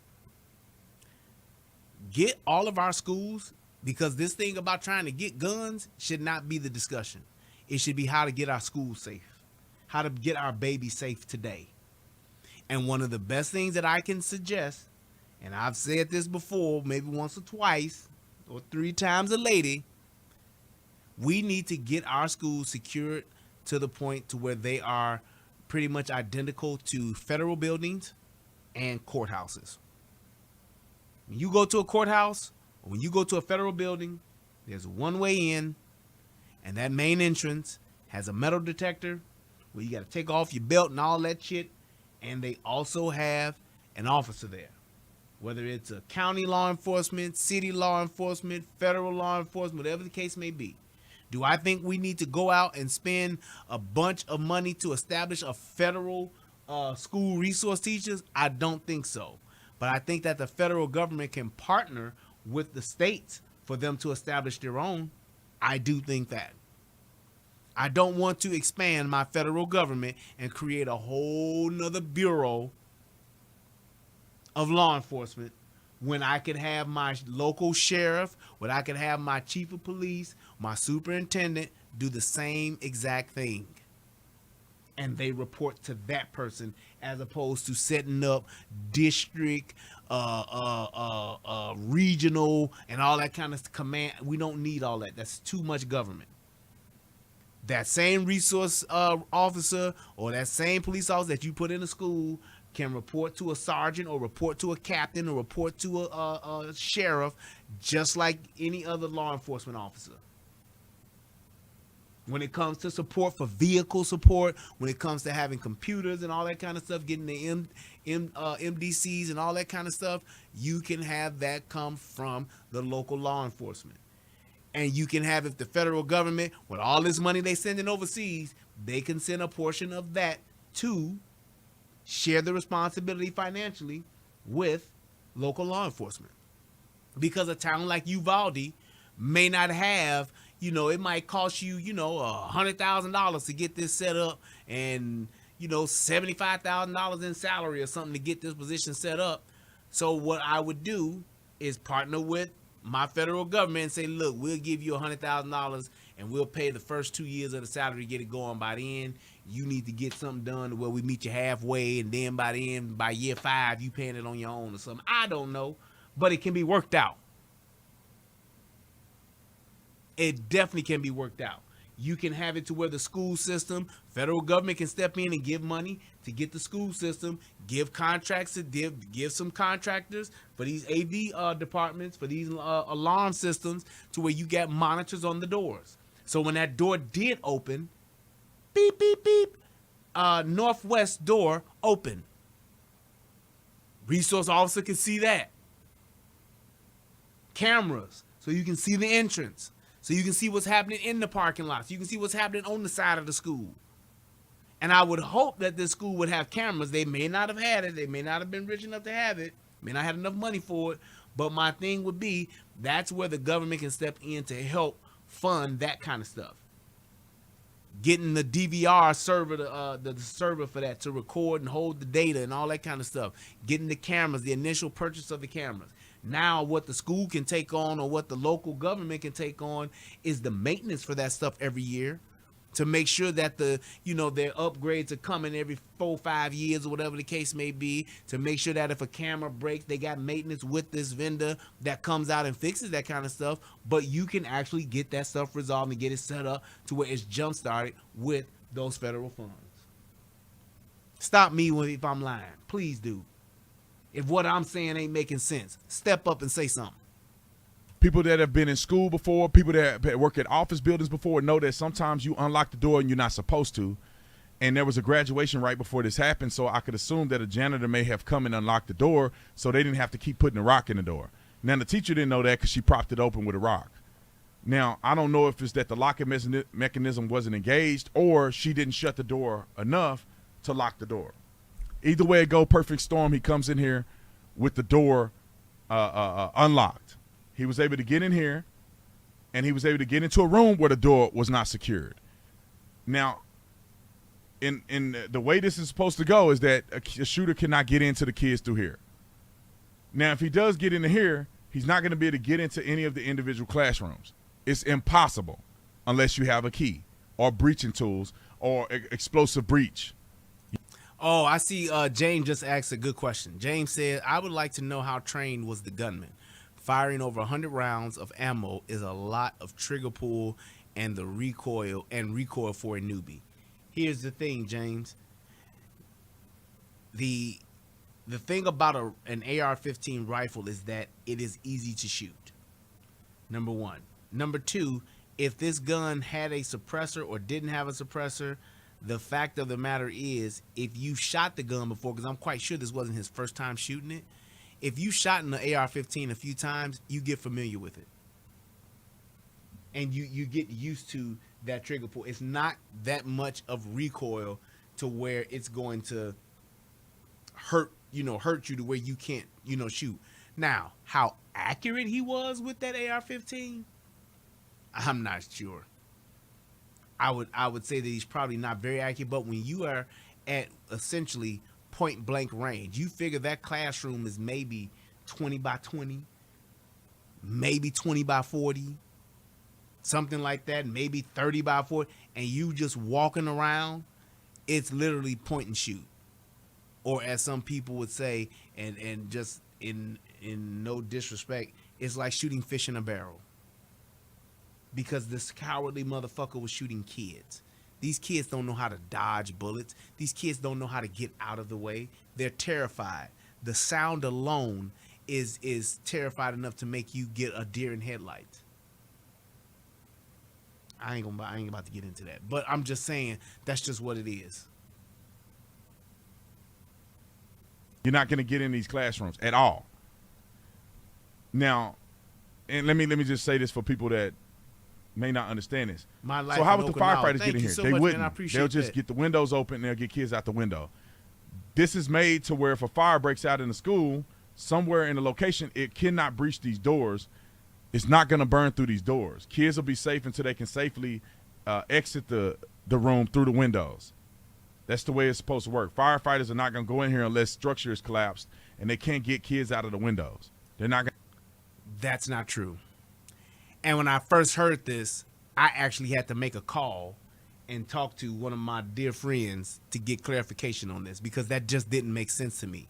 Like, what do you mean firefighters wouldn't go into the school? They gonna bust out the windows. So I called, very good friend of mine, one of my brothers from another mother.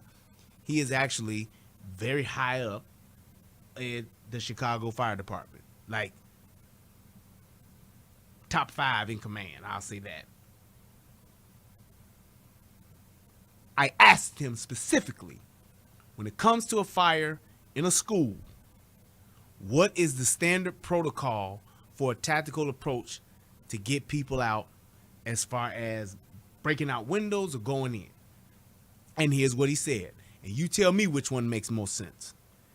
He says, well, if you're going into a school and the school is on fire, you're going to go in through the doors because you don't want to break out windows, because you can break out the wrong windows in a certain space and it can actually give air and breathe life into a fire and make the fire bigger, make the fire worse. You can feed a fire by breaking out windows.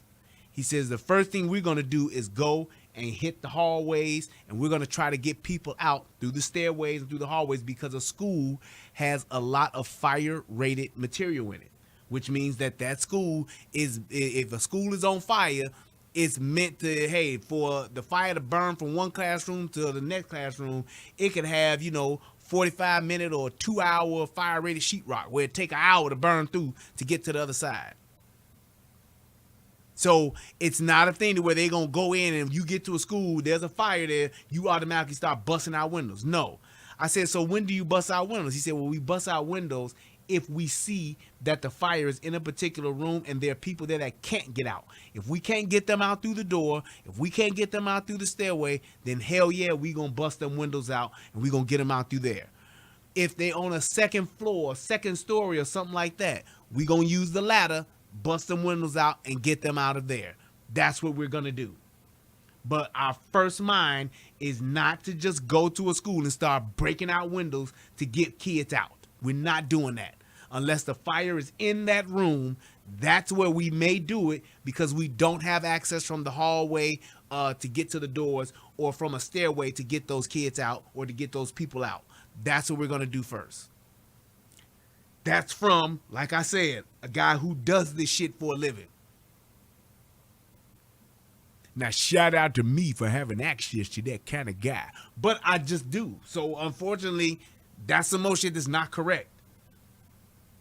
They're not just going to go to a school and start busting out windows, because you can literally, like he said, we can hit the wrong window and feed a fire and turn a smoldering fire into a fucking inferno because we broke out a window just because we ran up to the school and we said, hey, it's a fire in here. Start breaking out the windows, getting the kids out. Nope. Going to come in here.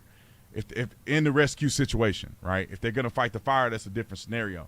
They're going to evacuate all these people first and try to get them out before they begin to fight this fire, if it makes sense to them tactically. And you can't predict every scenario. But he gets into here. Unfortunately, this door wasn't secure. He gets into here. Now, according to information that I had, he did shoot in here. He came out of here to go across here. He couldn't get in his door, so he shot the door with his gun, but he still couldn't make it in his door. So he went back into the classroom and through the classroom through an open door into this classroom, because this door is secured and locked. That's the only way he made it through here, is because he went through an open door and ended up having access all the way through. He shot in here for 2 minutes straight, over 100 rounds, before police ever really made contact with him. Why does he keep saying ever really made contact? Hey, Indiana mom, I don't know what you're talking about, but that's not about the topic, so please cease and desist. But what does really made contact mean? Either you making contact or you not. I guess waiting in the hallway is not really making contact. I'm just listening to this motherfucker move around. But if you shot off 100 rounds in 2 minutes, how would they know that if they weren't there? That's why I'm telling you, they was there for some of that shit. Plain and simple. They just didn't go in because Arredondo held them up. That's the truth. That's the truth. I'm sorry, but that's what it is. And until I see some video footage that proves otherwise, that's what makes sense. That's exactly what makes sense. Waiting for keys, waiting for a Halligan tool, whatever the case may be, that's still y'all not being prepared. Might have been your first time ever happening. Might have nobody never thought of it. All I'm saying is this is what appears to have happened. And the fact that they waited, they should have tried to do everything they possibly. You can get a crowbar, a tire iron to pry open one of them doors.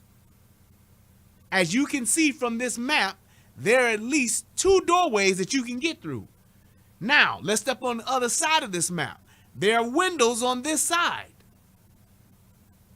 Look on the right side. Those are windows. It got to be windows.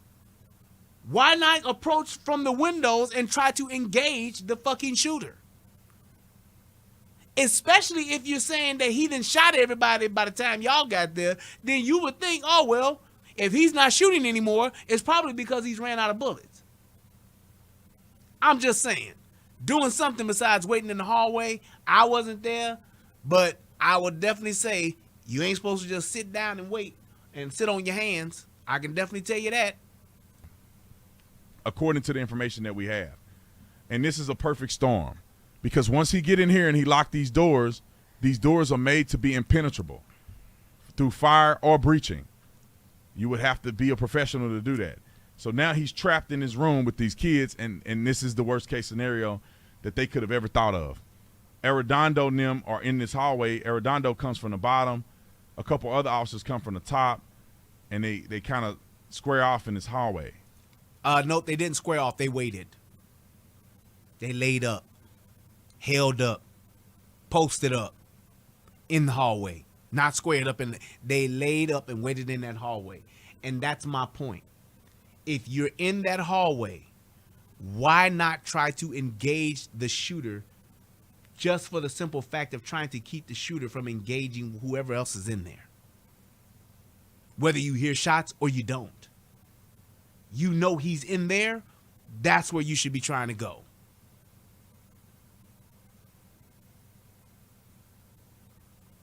That's where you should be trying to get into.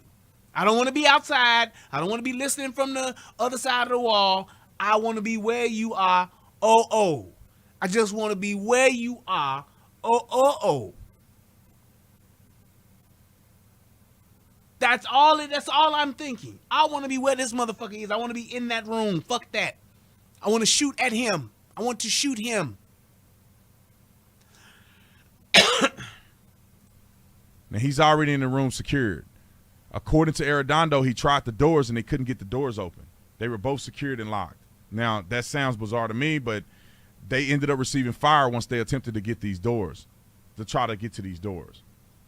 And that's my other thing. So he was in there, and this is why I keep saying they were there when them bangs was going. He was there, they were there, and he was shooting at them, but wasn't shooting the kids.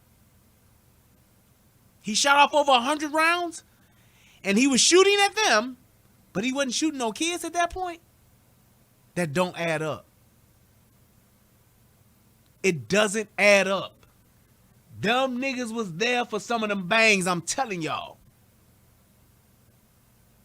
There's no way possible all of this could have been going on and this timeline could be what it is and they was getting shot at by this guy, but they wasn't there when this guy was shooting kids. Bullshit.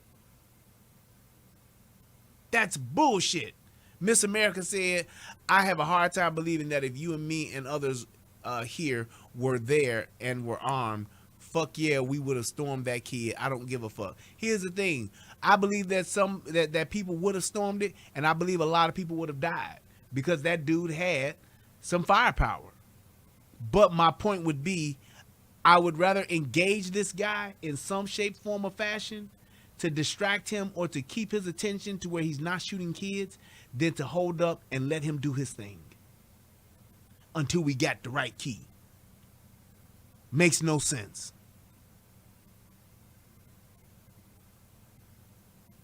That dude should have just followed the fucking training. Period. Whatever officers got shot, whatever officers may have died, that comes with the job. Follow the fucking training or turn in your badge and gun. Period. Now, they were able to evacuate everybody on campus, which to me at the time was the best thing that they could do. There was really no getting in here without a key. Arredondo claims he got a key and he started checking keys on these rooms, but none of the keys worked. Multiple keys, none of them worked. So this is something that the school district need to get fixed. Police officers should have keys, master keys to get in any classroom, and that was a failure by the whole school system and the police department. I agree. Because like I said, something like keys, especially in a small town like this, may not have been thought of. But I tell you what, when those keys were given, I don't know why someone wouldn't even either give them the room key or give them the master key and say, hey, here's this one.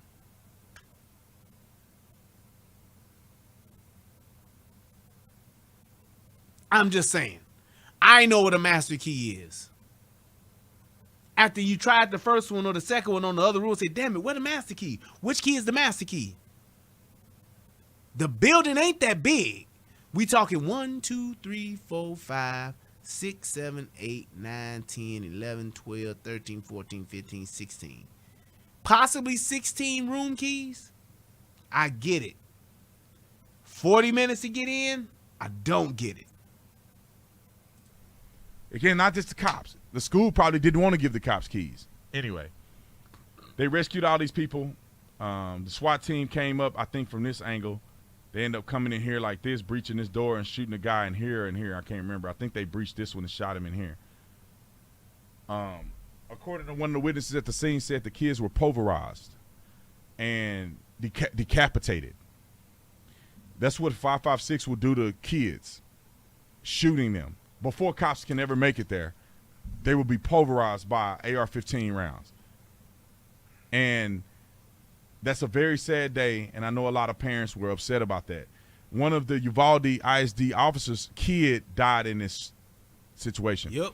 One of Arredondo's good friends that he went to school with was actually his cousin-in-law, one of his family members, was married to the woman who died in here.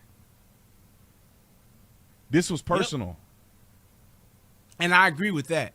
And that's why I said what I said earlier. I don't think that Arredondo's a cold-hearted son of a bitch who just didn't care. I don't think that at all.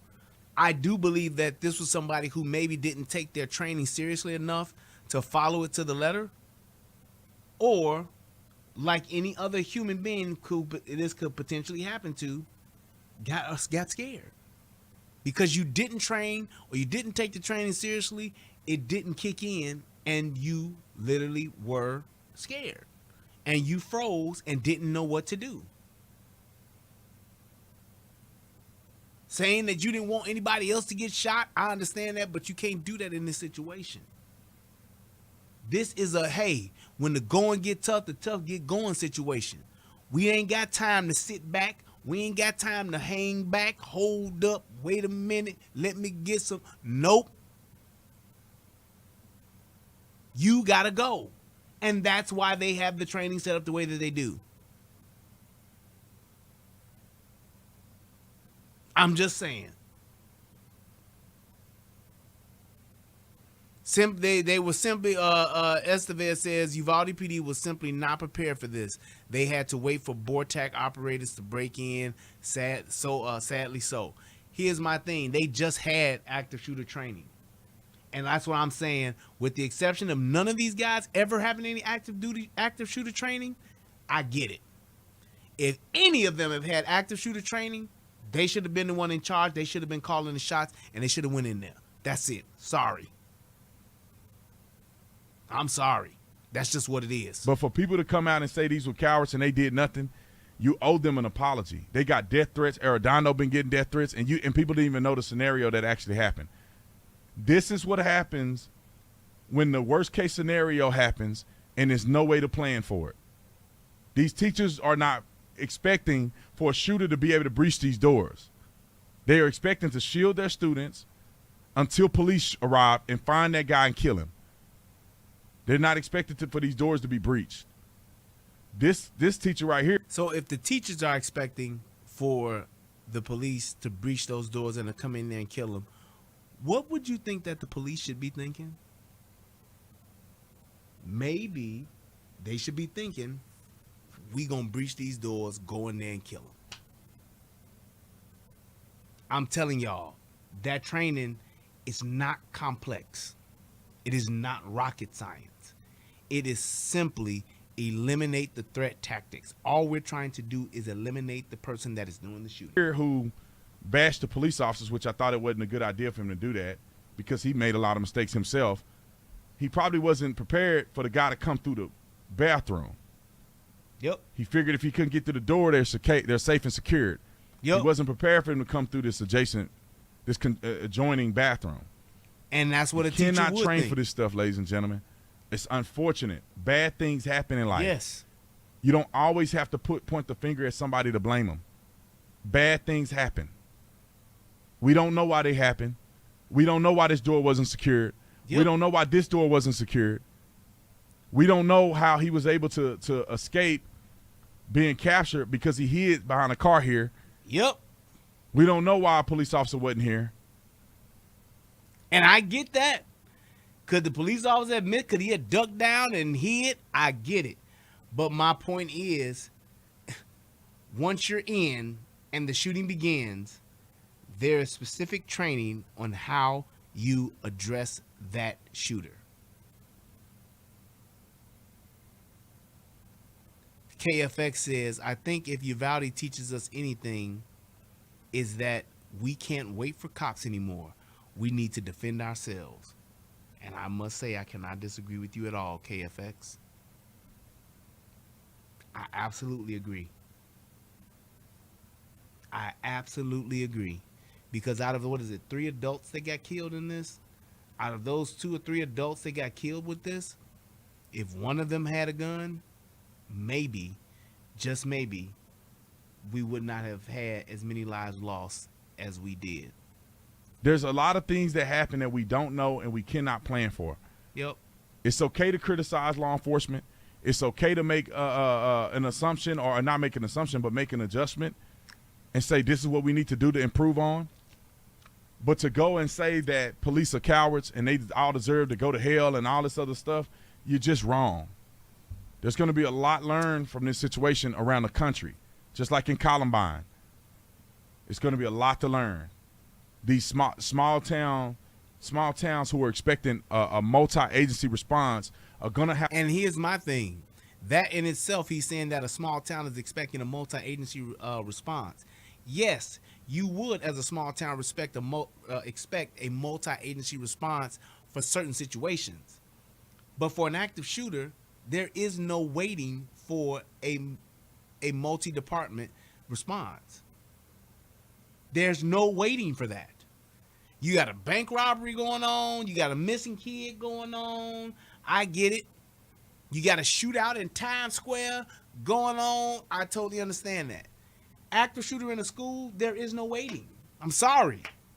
I don't know why he keeps trying to like make that thing like that's not a thing, but that is not a fucking thing. There is no waiting for Borat, Bortak, Horback, whatever the fuck tack you want to call.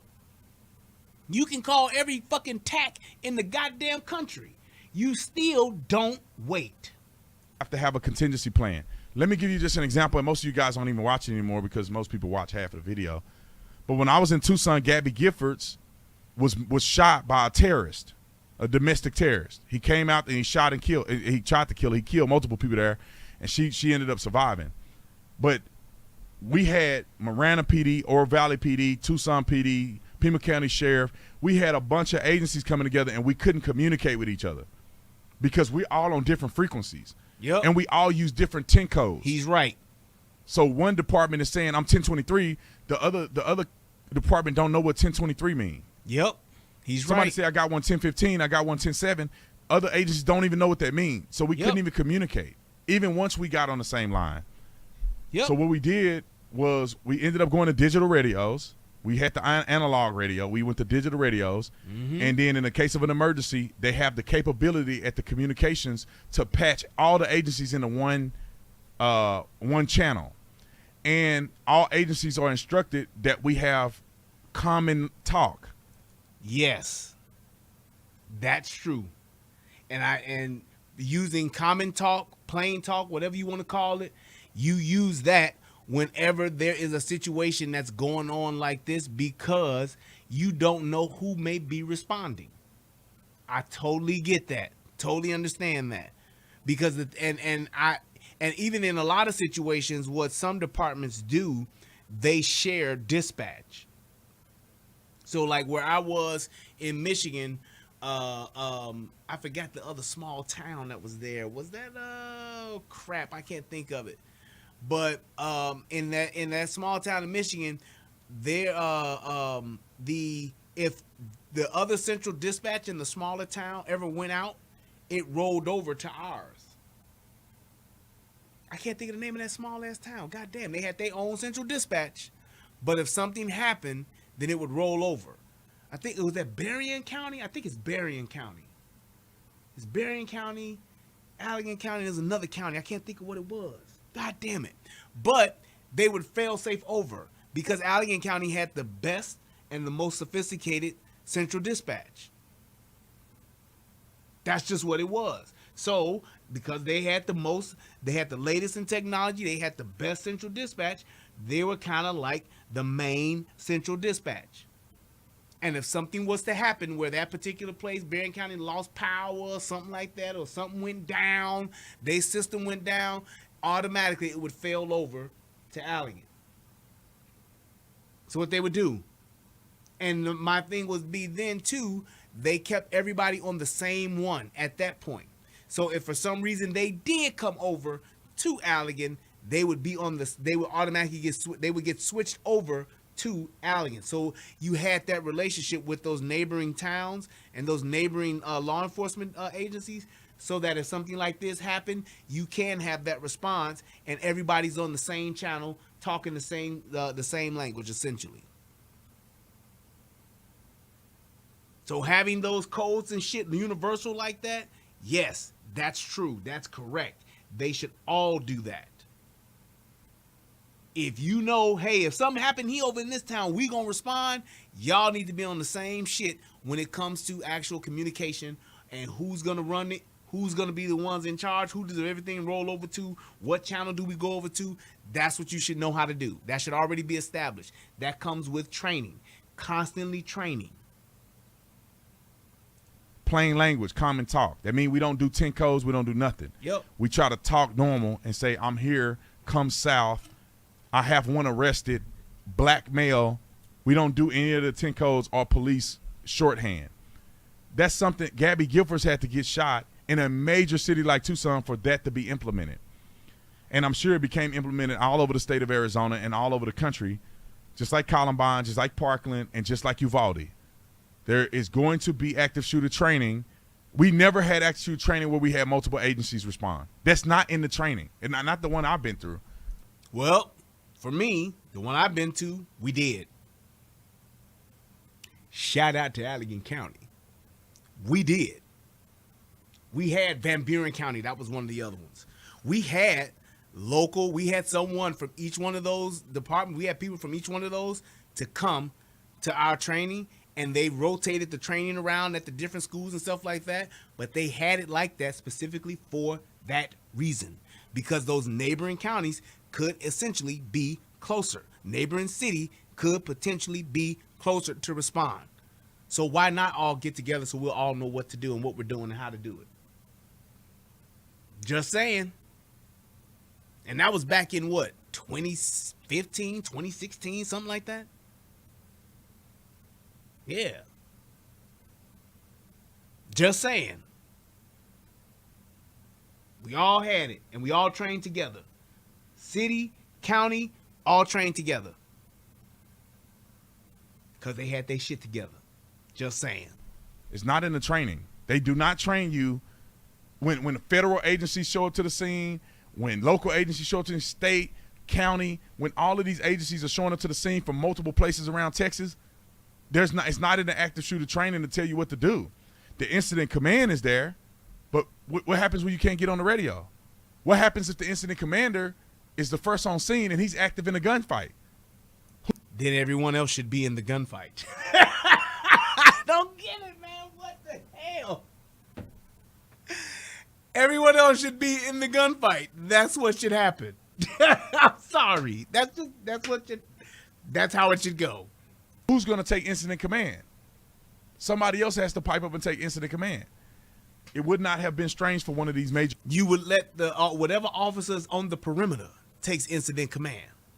But if you have the person who is actually incident command in an active shootout, then that's where everybody goes. We all go to where the shooting is, because apparently there's no danger outside, out on the perimeter. There's no shooting out there, so why would I be concerned of who's in charge out here in the parking lot? I don't give a shit. The shooting is going on inside. That's where I need to be. Jeez. The agencies to show up at the scene, and then they take over incident command. You know, once they got there, they say, well, nobody's in control. I got control. Dispatch, I have incident command. And they start putting together a contingency plan. There's nothing against doing that. You know, I've been on calls like that before where I had incident command and then my sergeant took over incident command. That's just the way it is. But it's not, you got to learn that, man. I was on a major police department, and it's something you got to learn. It's something that you got to get exposed to. And yes, he's correct. But that is why you train, and that is why you have policy, protocol, and procedure. It's only 6 of y'all. It's only 6 of y'all. So whoever's on apparently would be one of the few people, which is why you would have a situation where the chief would be the one to assume incident command, because it's only 6 of them. He wouldn't have to call time out and say, hold on, we're going to wait and we're going to get incident command and stuff set up first. Then we're going to come up with a contingency plan on how to proceed it. You don't do that. That's why they tell you, you go when you hearing the bangs. You go where the shooting is. That's where you go, and you don't stop until you get the shooter. That's it. You know, in a little town like this that don't have any tactical things like this going on, like I've been to multiple active shooter responses. It ended up not being an active shooter. But responding to it, incident command, you know, setting up quads, communicating with dispatch. I've been to multiple major incidents like this. And some of them I led on my own initially. And then your sergeant come over and say, look, I have incident command. They may pull me back. I get out of the fight, which is very hard to do. And then I tell my sergeant what I got. The sergeant calls the lieutenant out. The lieutenant has incident command. They call out SWAT. They call out, you know, all of these. And that's all after the fact and in different situations, not in an active shooter. That's just it. And I agree with him in other scenarios. I agree with him with other types of calls, but I do not agree with him with an active shooter. You're not worried about incident command. You worried about one person being in charge and what y'all gonna do. Either we going or we checking doors or we going to where the bangs are. One of the two. We know where this motherfucker at. That's where we going to be. It's that simple, y'all. Different agencies that we have, or all these different parts of our agency, to help with situations like this. Uvalde, we will learn in Uvalde. And I would just say this: put your apologies in the comment section, and I don't know why he's still thinking treat these police officers like you would Breonna Taylor in these other situations. Wait till the information come out, and then make a fair judgment. Because when you don't, you look like a fool. Love you guys. See you on the next one. I'm out. And here's the thing with that. I can say something now. I can say something then, because we have this thing that Breonna Taylor and them don't go by, which is policy and procedure. We have this universal thing when it comes to this type of call, when it comes to this type of scenario, that we all can speak to.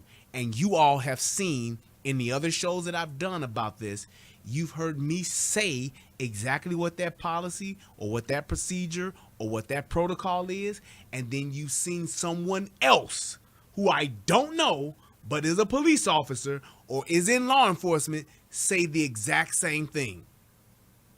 Tell me if I'm lying or not. You all have seen this already before, because that is just something that you call universal training. Period.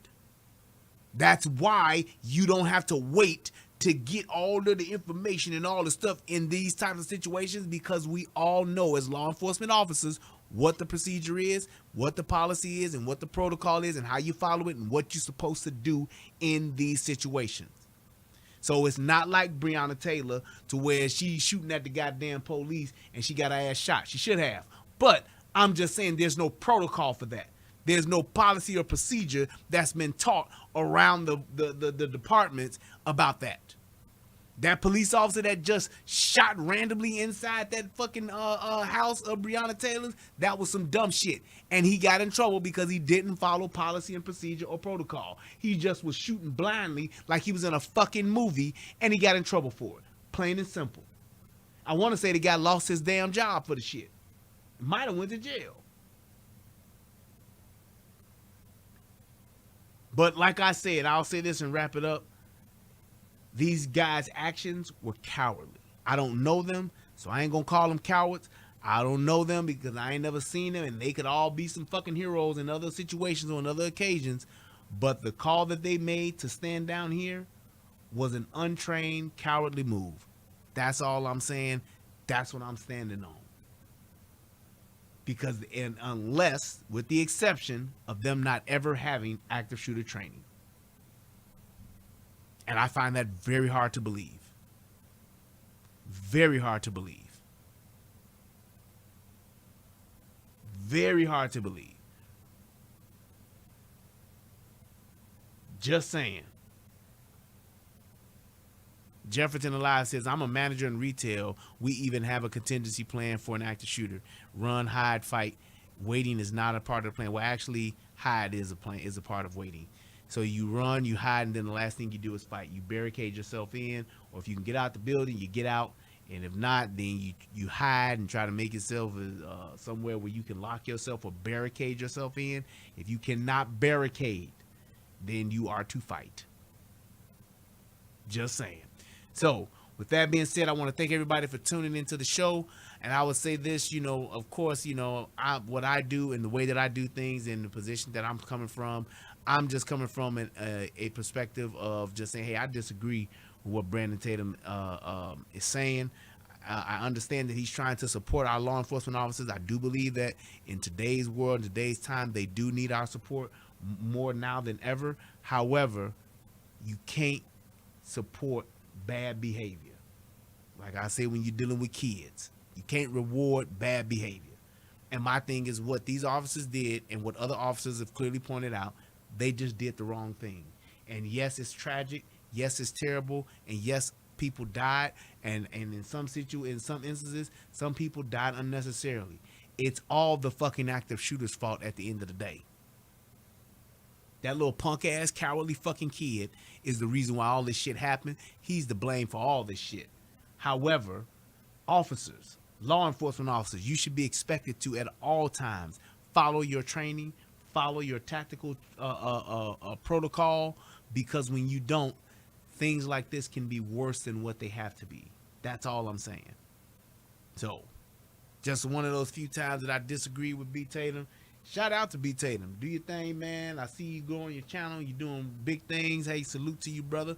But, like I said, I just disagree with you wholeheartedly on this. A lot of this shit you said was just wrong for whatever reason. But to everybody else, thank you guys for watching the show. Please click that like button, click the subscribe button, leave your comments in the or your thoughts in the comments section. I appreciate each and every last one of you guys. Shout out to everybody that donated. Shout out to my man VZ. Hit your boy up. Shout out to hit your boy with $5. Shout out to Jesse. Hit your boy with $10. Anybody else that's watching on the replay, please click that like button, and you can still click that donate button. I appreciate you guys. You all have an amazing night. Until next time, peace, and I'm out. Thanks to everybody in the chat. I love y'all. Peace. What's going on, everybody out there in the internet world? It's me, Brian Redmond, also known as the Relationship Rehab. And I need you to do two things. What are those two things? Subscribing to both my channels. I need you to go to the Relationship Rehab, subscribe to that channel, and then I need you to go to United Guns of America and go to that channel. Now you may be asking, why would I do that, Brian? Because it's two of the hottest channels on the internet. Come over there, give me your thoughts, give me your opinions, have conversations, because that's what it's all about. We talk about some of everything: politics, relationships, guns, law enforcement, community stuff. Anything that's happening, I'm willing to have a conversation about it. So come on over. You don't got nothing else to lose, and you ain't got nothing else to do. So come to my channel, subscribe ASAP, and join in on the fun. Twice the entertainment, 2 channels, twice the fun. Come on and have a funky good time with your boy. Peace, and I'm out.